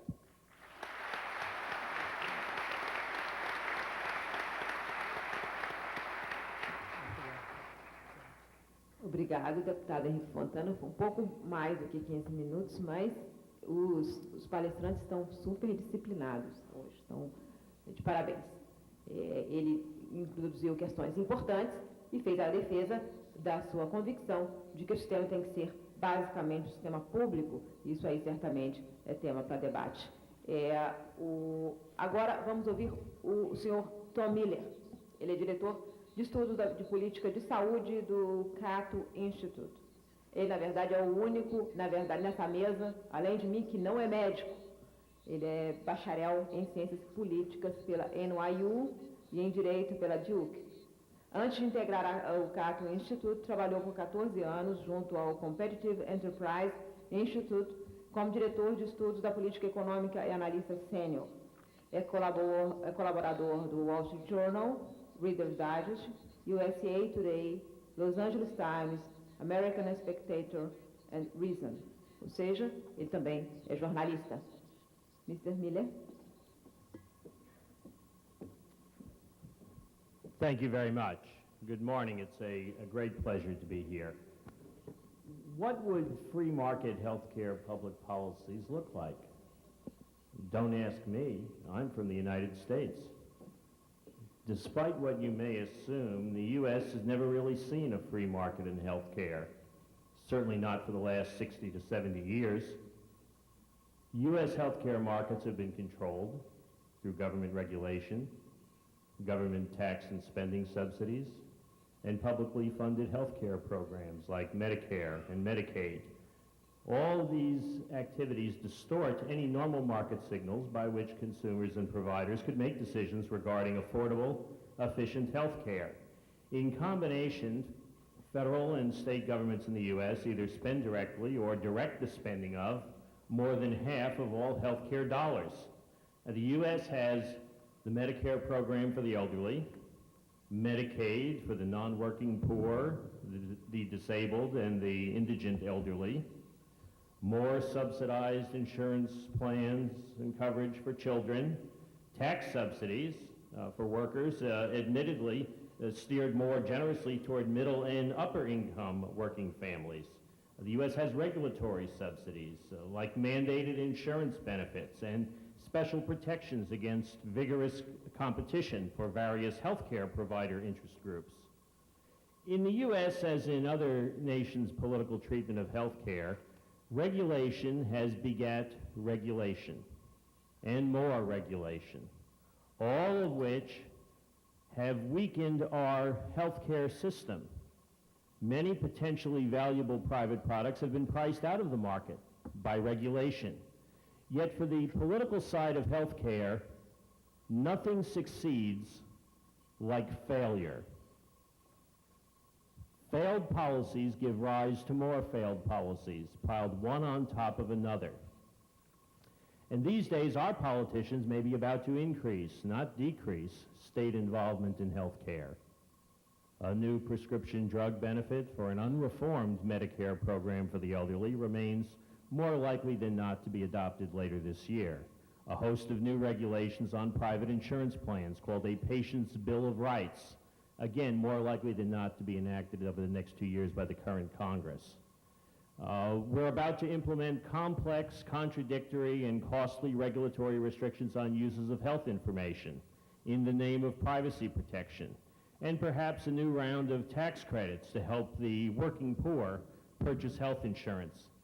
So I've been busy in Washington, D.C., trying to keep our mixed public-private system of healthcare from becoming less free, while suggesting a more aggressive true free market alternative. But in the context of healthcare systems around the globe, the U.S. system might well be considered the most free market system. Now, there's not a lot of time this morning to critique and reinvent U.S. healthcare, let alone redesign the healthcare systems of other nations. But let me summarize the current U.S. system's fundamental problems, then propose the elements of true free market healthcare reform. First, in the United States, too large a portion of the healthcare dollars are controlled by third-party payers, insurers, the employers who select them, and government payers for the public healthcare programs. Third-party payment, as opposed to individual consumers having control and responsibility of healthcare spending decisions, gives rise to many misincentives and distortions because the person consuming the healthcare is not the one who's paying for it and seeing the bill. And third-party control, either through private third-party payers or public agencies, tends to make healthcare decisions in an elitist, top-down, and paternalistic manner. Both public and private third-party spending fuels rising expectations and resistance to the ensuing constraints necessary on limited resources. Government simply can't say no, at least openly. Our political system has tremendous difficulty in setting limits on any attractive goods and services that it first begins to offer to the public on a below-cost, open-ended basis. So for all these reasons and more, the U.S. employer-based system for workers in the private sector, driven largely by the inertia of 60-year-old tax policies, is breaking down, and so is our public Medicare program for the elderly. And the political system is running out of short-term fixes and other ways to patch the problems of the past. Now, in the case of employers and their private insurers, they're losing legitimacy in their recent efforts to try to control costs of health care, largely through managed care insurance devices. Employers are finding they can't keep their diverse workers happy by offering them a single option. And they're also facing greater liability risks in the courts. And too many Americans are falling through the insurance coverage cracks of this older employer-based system. Now, the United States can't sustain much longer two different healthcare systems, one for workers in the employer-based system and one for the elderly in the public Medicare program. These two systems operate on different premises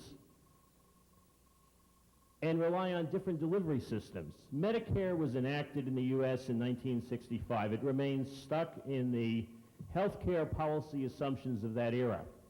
It remains a centralized, calcified, politicized system out of sync with the rest of U.S. healthcare. It's sustained only by the stalemate of entitlement politics and the voting power of the elderly. So our political system is running dry with the same old tired answers to these problems: more regulation, more subsidies, more efforts to hide and shift costs. Now, how do we provide a better model of what free market health care would and could look like? One that doesn't lock in for other growing nations many of the flawed policy mistakes that we've enacted in the United States. Free market health care would start with a heightened sense of humility regarding what public policy can accomplish. It's much easier to do a lot of harm in this area than to do a little good.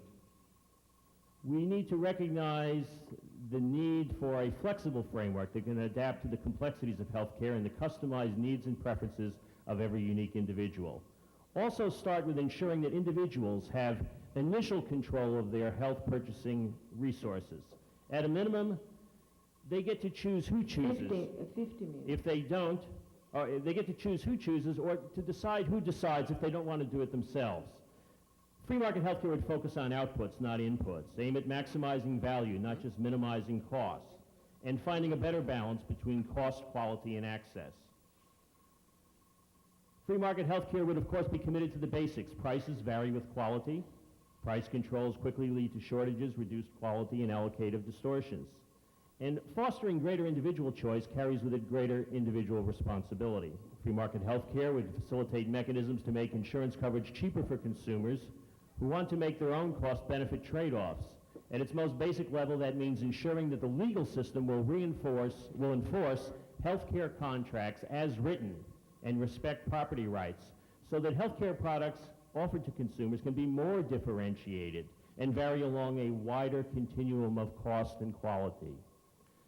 With consumers controlling purchasing dollars, healthcare vendors would respond to those consumer wishes. They would have to, and they would provide more transparent cost and quality information. Free market healthcare would acknowledge that different people will receive different types of healthcare, varying in both quantity and quality. We are not now, and we're never going to be, the same in our personal preferences, our economic resources, our political clout, where we live, who we know, our genetic heritage, our health habits, and yes, our good and our bad luck.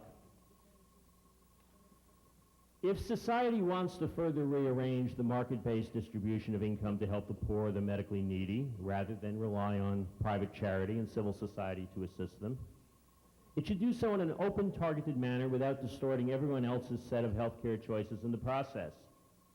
Collectively, we need to come to terms with the fact that even our rich societies can pay for a lot, but we can't pay for every potentially available form of beneficial care. At many times in U.S. politics, the country seems divided between those who cannot afford to pay for their medical care and those who don't want to pay for their medical care. The only general consensus appears to be someone else should pay. But neither government payers, private employers, health insurers, nor medical services providers can faithfully represent the full value preferences of individual consumers. The only fair and efficient way to balance the cost and benefits of healthcare consumption decisions is to leave the choice up to individuals without tilting the scales. Now, what are some policy tools that would move us back toward free market health care? A recommitment to risk-based health insurance pricing would be a start. Accurate risk assessment promotes efficient behavior by encouraging health insurance purchasers to compare the cost of insurance with the cost of other alternatives that can protect them against health-related losses. Risk classes need only be refined by insurers to the degree where the competitive benefits outweigh the costs. Because accurate risk assessment helps an insurer charge premiums that reflect expected losses, it discourages moral hazard. That's the behavior that is less safe than it would be in the absence of health insurance. Effective use of risk classification also helps an insurer avoid adverse selection. That's attracting a disproportionately high share of poor risks due to premiums that underprice their higher than average expected losses. Prohibiting insurers from using health status as a predictive variable in their pricing and coverage decisions, as we've done recently in the U.S., will weaken incentives for potential insureds to engage in health-enhancing behavior and to reduce activity that increases the risk of health-related losses. Free market health care also would target its subsidies to be based upon income in need. The problems of potential insurance customers with inadequate income or medically uninsurable risk can best be addressed as a social problem by more targeted means such as safety net subsidies, private charity, and risk pools that do not alter the relative prices of health insurance and medical care services. The issue of public financial assistance to purchase market-priced health insurance needs to be kept separate from the competitive operation of private insurance markets. 2 minutes for conclusion. Publicly subsidized health risk pools can help in this regard.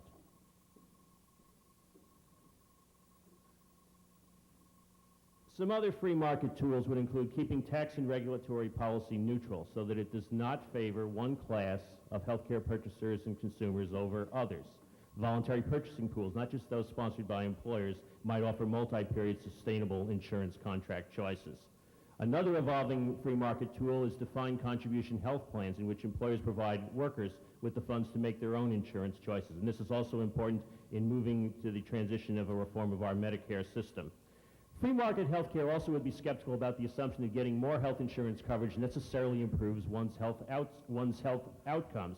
A growing body of literature indicates that once one accounts for demographic and socioeconomic variables, if policymakers are looking to improve the health status of the uninsured, they would be better advised to improve the quality of education that the uninsured receive and to cushion them against sudden changes in economic status. Investment in education may improve health in the population more effectively than investment in health services, and perhaps we should go to the next panel based on that remark. We find that people with publicly funded insurance report worse health and feel unhealthier than the uninsured in the United States, even after adjusting for socioeconomic status. Will we get to these goals overnight? Of course not, but interim measures such as setting minimum socially necessary levels for public assistance for health care and leaving the rest up to the market mechanisms can better provide adequate care for those unable to provide it for themselves. We can begin to relieve government of its budgetary burdens in the chronic cycle of chronic overpayments and underfunding with greater reliance on private markets. Market systems will respond more effectively to consumer demands if we first empower consumers so that their voices can be heard through the marketplace. Thank you.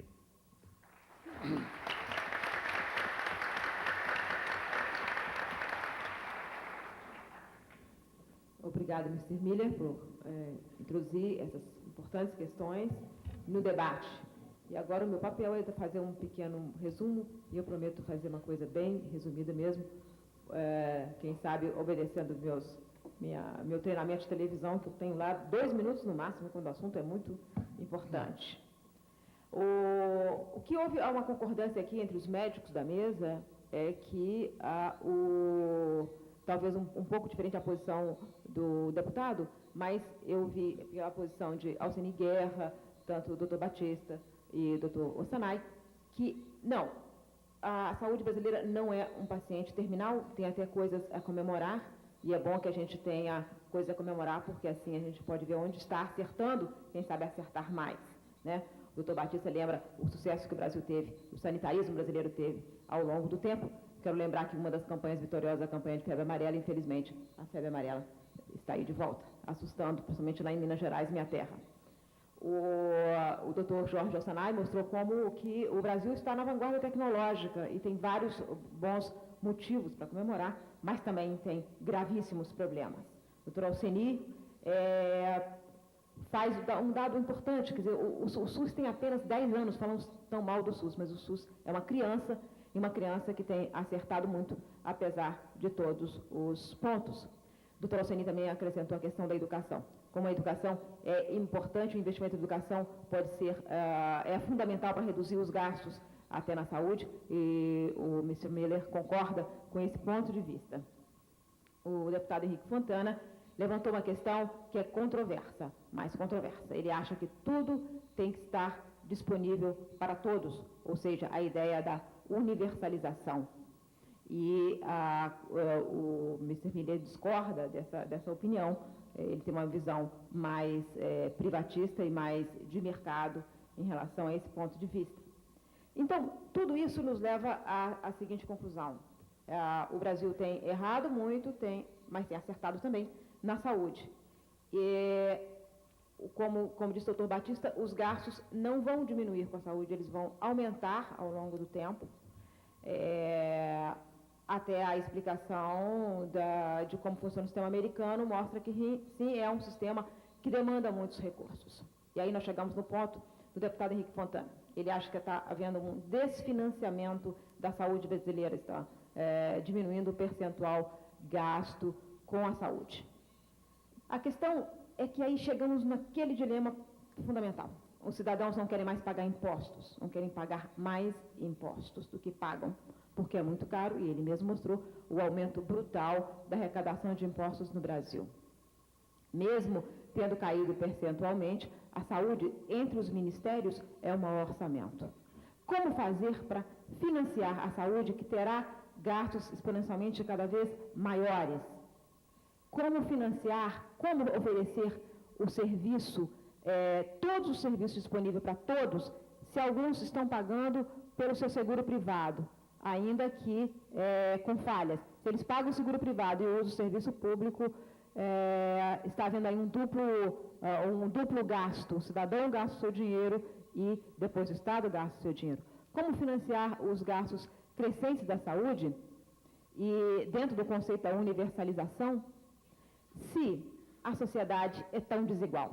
E aí caímos na pobreza. Todos da mesa concordam que a pobreza é uma questão fundamental. Ela gera problemas de saúde. Não se resolve o problema da saúde brasileira sem enfrentar a questão da pobreza. Mas num país tão desigual, oferecer, como o deputado disse, tudo disponível para todos, não será injusto? Eu quero lembrar uma questão aí dentro concluir com um número do deputado Alceni Guerra. Ele falou que quando estava no Ministério em 1990, a mortalidade infantil era 64 por mil. Acabamos de fechar a década com 34 por mil. Sim, o Brasil tem tido sucesso, mas o Brasil precisa de muito mais sucesso. Os problemas são enormes e o desafio de como financiar um sistema que será cada vez mais caro permanece em aberto. Então, essa questão que eu proponho para todos os participantes da mesa, em respostas que eu queria bem curtas, como financiar o sistema? É justo que tudo seja oferecido para todos, ou numa sociedade desigual devemos fazer opção preferencial pelos mais pobres? Eu gostaria de começar deixando, na mesma ordem que foram os palestrantes. Doutor Batista. Em primeiro lugar, eu gostaria de me associar àqueles que destacaram o papel da educação como benefício à saúde, de um modo geral. Existe, inclusive, um estudo feito aqui em Porto Alegre, muito interessante, que compara fatores de risco de doenças cardiovasculares, que normalmente nós associamos a estratos mais beneficiados da população, compara esses fatores de risco, a prevalência desses fatores de risco entre analfabetos e entre pessoas acima da educação básica. E os fatores de risco que normalmente se recomenda a vigilância para os executivos estão mais presentes entre os analfabetos do que as pessoas de nível educacional elevado. Isso foi feito, se eu não me engano, na Universidade de Santa Maria, aqui no Rio Grande do Sul, um estudo interessante. Então, em relação à atuação do SUS, eu pensei até que eu ia discordar aqui do Alceni, mas depois, entendendo melhor a posição, vi que, na realidade, ele destacou um aspecto importante, que essa integração da visão de saúde pode ser responsabilizada por alguns benefícios, principalmente na aplicação das ações básicas de saúde, onde eu considero que o nosso sistema, com pretensões universalistas, se torna inviável, é exatamente no ponto em que ele se propõe a dar tudo a todos, sem limite algum e gratuitamente. Isso, a meu ver, não é uma coisa factível e nem é uma coisa justa por duas razões. Não é um fato evidente é que por que tantos milhões de brasileiros adquirem planos de saúde e pagam por eles?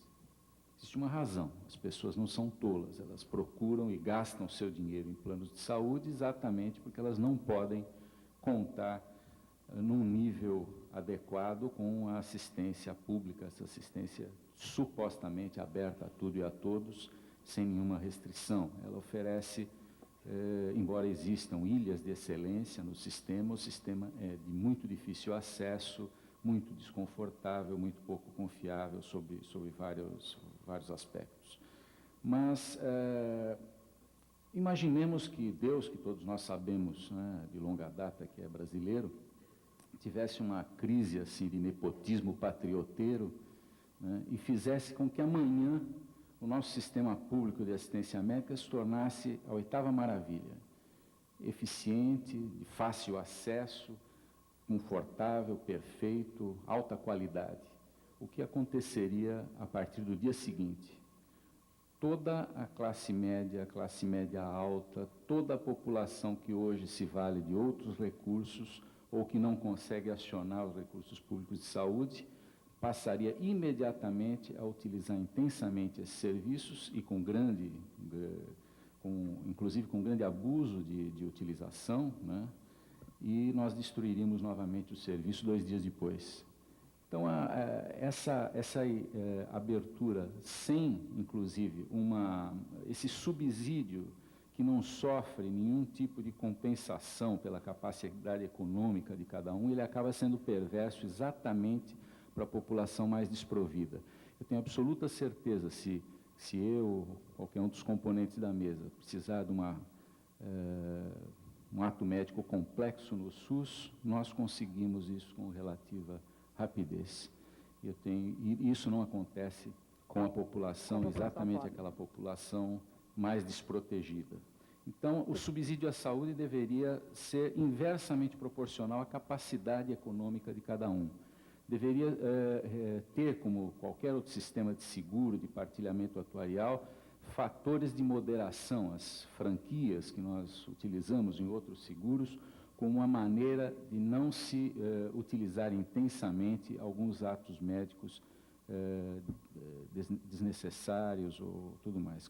Quem já acompanhou as contas de um sistema de self-service privado, como alguns sistemas de autogestão... Eu preciso que o senhor... Estou completando. Eu tenho 15 minutos só para começar o próximo debate, que é sobre educação, que vai ser a continuação desse aqui. Como os sistemas de autogestão, por exemplo, também abertos a um determinado público mais restrito, sabe que uma parcela de cerca de 20% dos gastos são em pequenos atos médicos. As grandes contas unitárias, as despesas hospitalares de grande vulto, elas são grandes unitariamente, mas são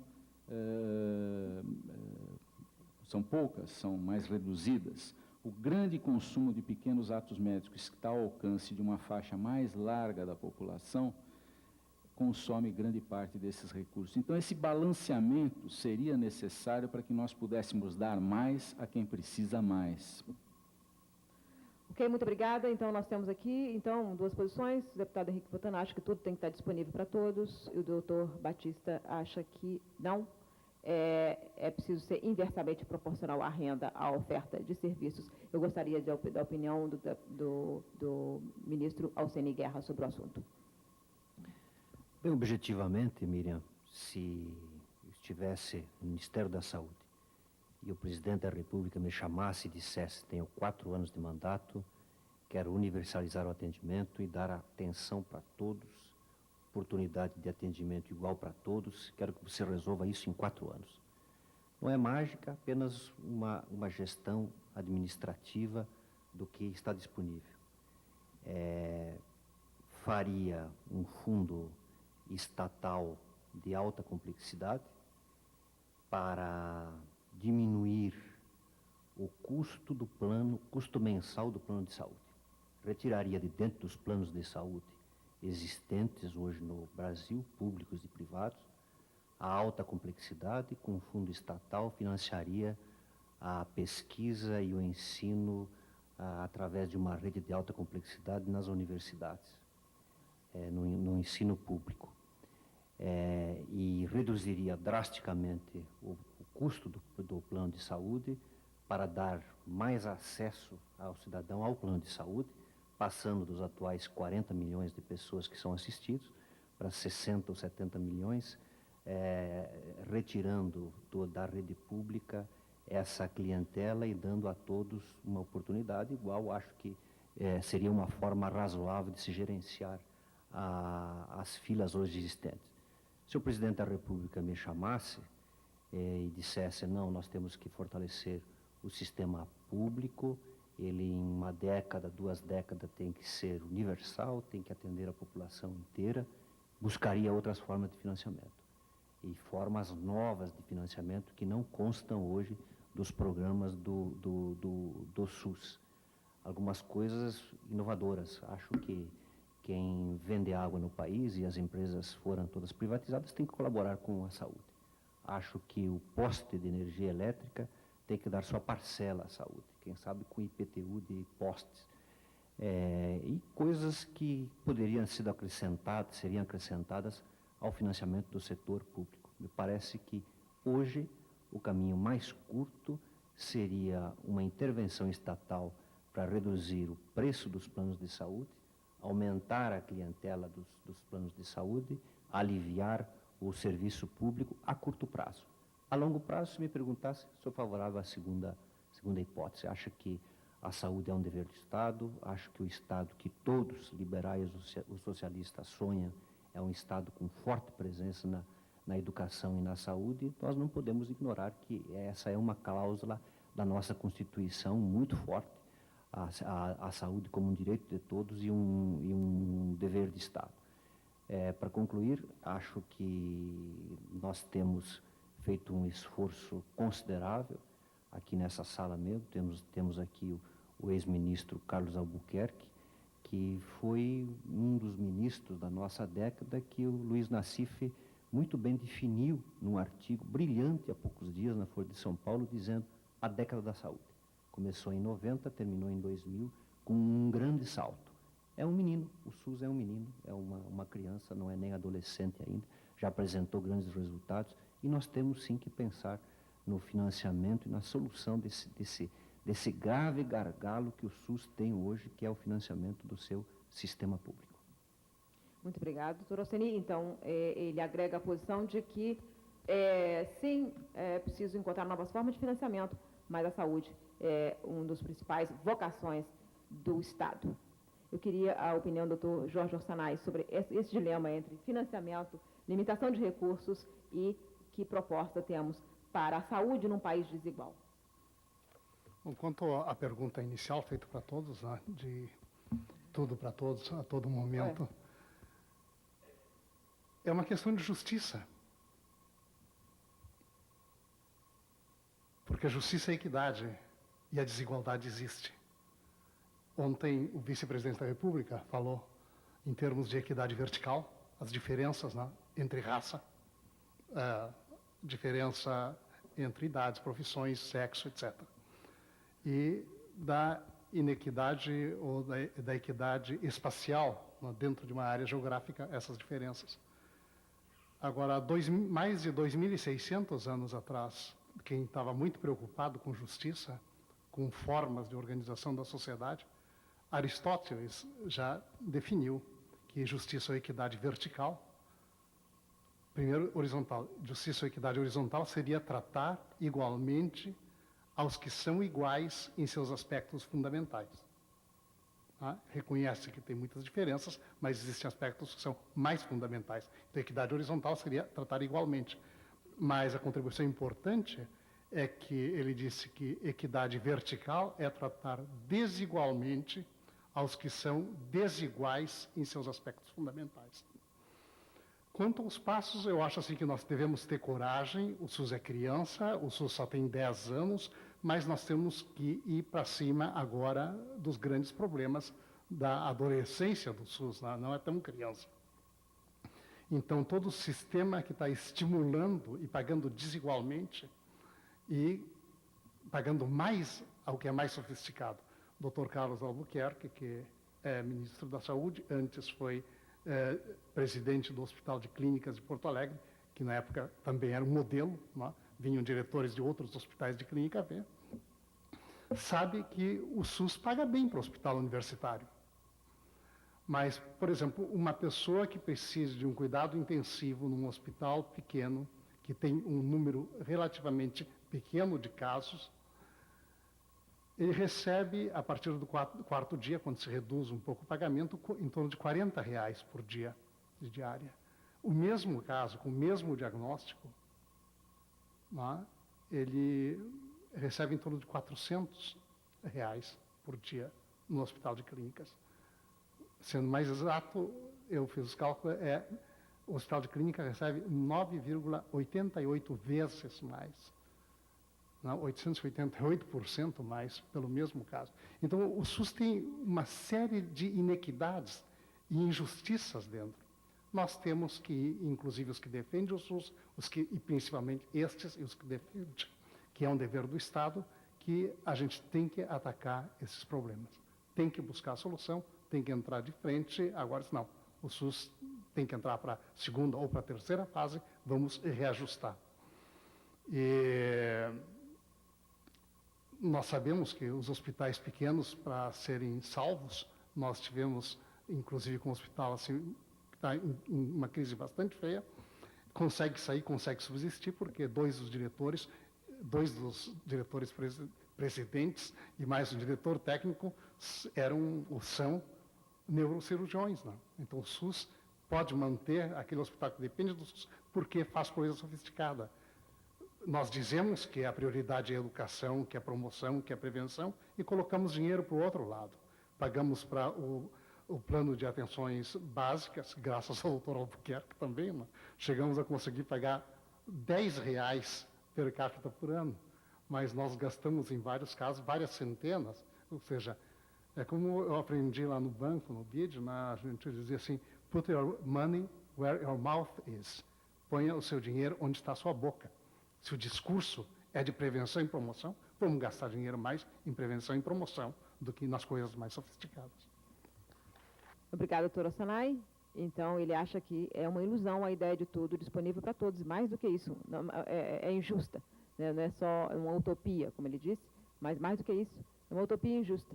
Porque desiguais devem ser tratados desigualmente e a cada um, segundo a sua necessidade, pelo que eu entendi do pensamento dele. Eu queria a opinião agora do deputado Fontana, que foi o autor desse tema mais provocador, mais provocante, que eu elegi como tema dessa rodada de perguntas. Mantendo a minha reflexão, que nós devemos tratar os desiguais desigualmente na hora de estruturar o sistema tributário de um país, que, aliás, é a única maneira civilizada de redistribuir renda e garantir as políticas públicas essenciais de caráter universal. Quando nós vamos atender a saúde das pessoas, ou seja, eu pergunto se alguém aqui nesta sala precisar, que porventura, e tomara que nunca precisem, precisar de um transplante para sobreviver, alguém admitiria a escolha ética de dizer este faz e este não faz o transplante? Ninguém pode admitir essa escolha ética, mesmo que seja duro e difícil chegar no financiamento adequado.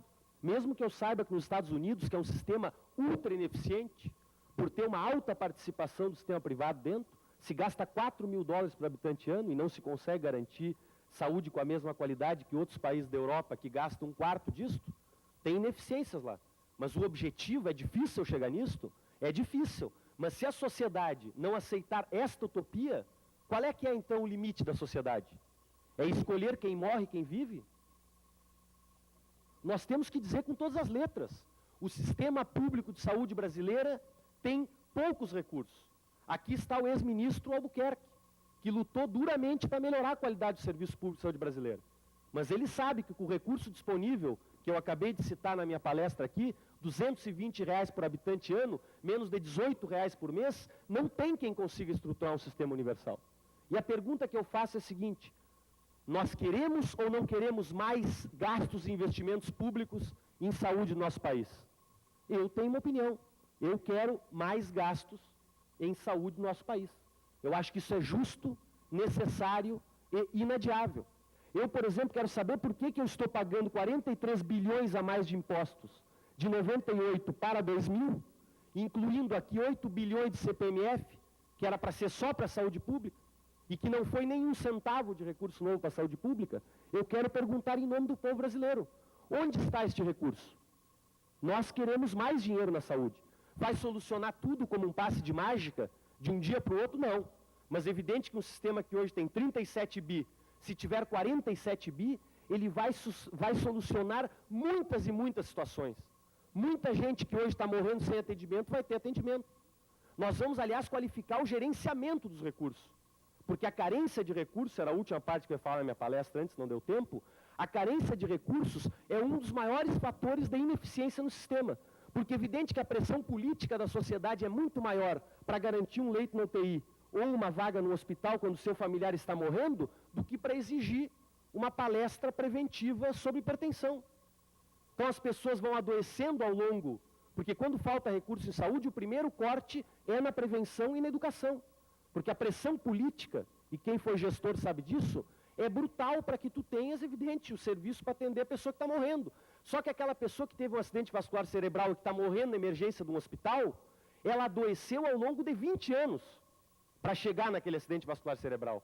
Ela teve 20 anos de hipertensão não controlada, por falta de medicamentos básicos, por falta de uma consulta com alguma periodicidade, por falta até de uma orientação que poderia resolver a hipertensão, e ela sofre essa sequela lá 15, 20 anos depois, e aí tem um acidente vascular cerebral. E aí a saúde fica cada vez mais cara, porque tu não atua na rede básica, na prevenção, e tu vai ser obrigado a gastar cada vez mais lá na ponta do sistema, no setor terciário. Então, eu concluo, Miriam, propondo a este plenário que nós aceitemos, do ponto de vista do caráter ético que orienta as nossas relações, o desafio de que nós queremos um dia ter saúde disponível para todos em igualdade de condições. Se faltar alguma coisa para alguém, que falte para todos. Mas não pode, é como ocorre hoje, que a falta atinge alguns e não atinge a outros. Então, na saúde, por ser um bem essencial, nós temos que buscar esta utopia, na minha opinião. Obrigado, gente. Obrigada. Obrigado, deputado. Eu queria ouvir agora a opinião de Mr. Miller sobre esse ponto apaixonante. Um sistema de saúde público deve oferecer tudo para todos ou deve se preocupar mais com os mais pobres? É razoável acreditar que é possível financiar um sistema universal de saúde? Well, I believe I was fairly clear in my remarks that I didn't think that we could pay for everything for everyone. Political systems should focus upon trying to do a few things and try to do them well, or at least better than they have in the past. Now, in that regard, setting some type of social minimum for a health care guarantee. In the U.S., we call them safety nets. We have different devices to do it. Access to health care in the emergency room, public programs for the poor, charity care, public clinics. There are different mechanisms to do it. But you have to decide how much you actually are going to deliver and commit yourself to, as opposed to rhetorically say, everybody's going to get universal care and it's all going to be wonderful, and then renege on the deal the very next day. Now, the goal should be increasingly to move more and more of the citizens in Brazil to a private system, which is going to deliver better health care for them. You won't be able to get everyone there right away, but you certainly should aim at having more individuals not remain locked in the same system. What you're having is a government-managed system which is of poor quality and costly, and you pay a high price for a lousy system. You have the worst of both worlds, as opposed to considering a better alternative. Now, in the United States, we have a saying, when you're in a hole, stop digging. In other words, stop doing the same thing that got you in that hole. Find a ladder to get out of it. Market mechanisms are that ladder. Chegamos ao final do nosso debate. Eu sei que tem muito mais coisa para discutir sobre saúde. Eu chego ao final desse painel, não sei quanto a vocês, mas mais otimista do que quando entrei aqui. Eu ouvi vários apontando as virtudes do SUS e os avanços e os acertos do país.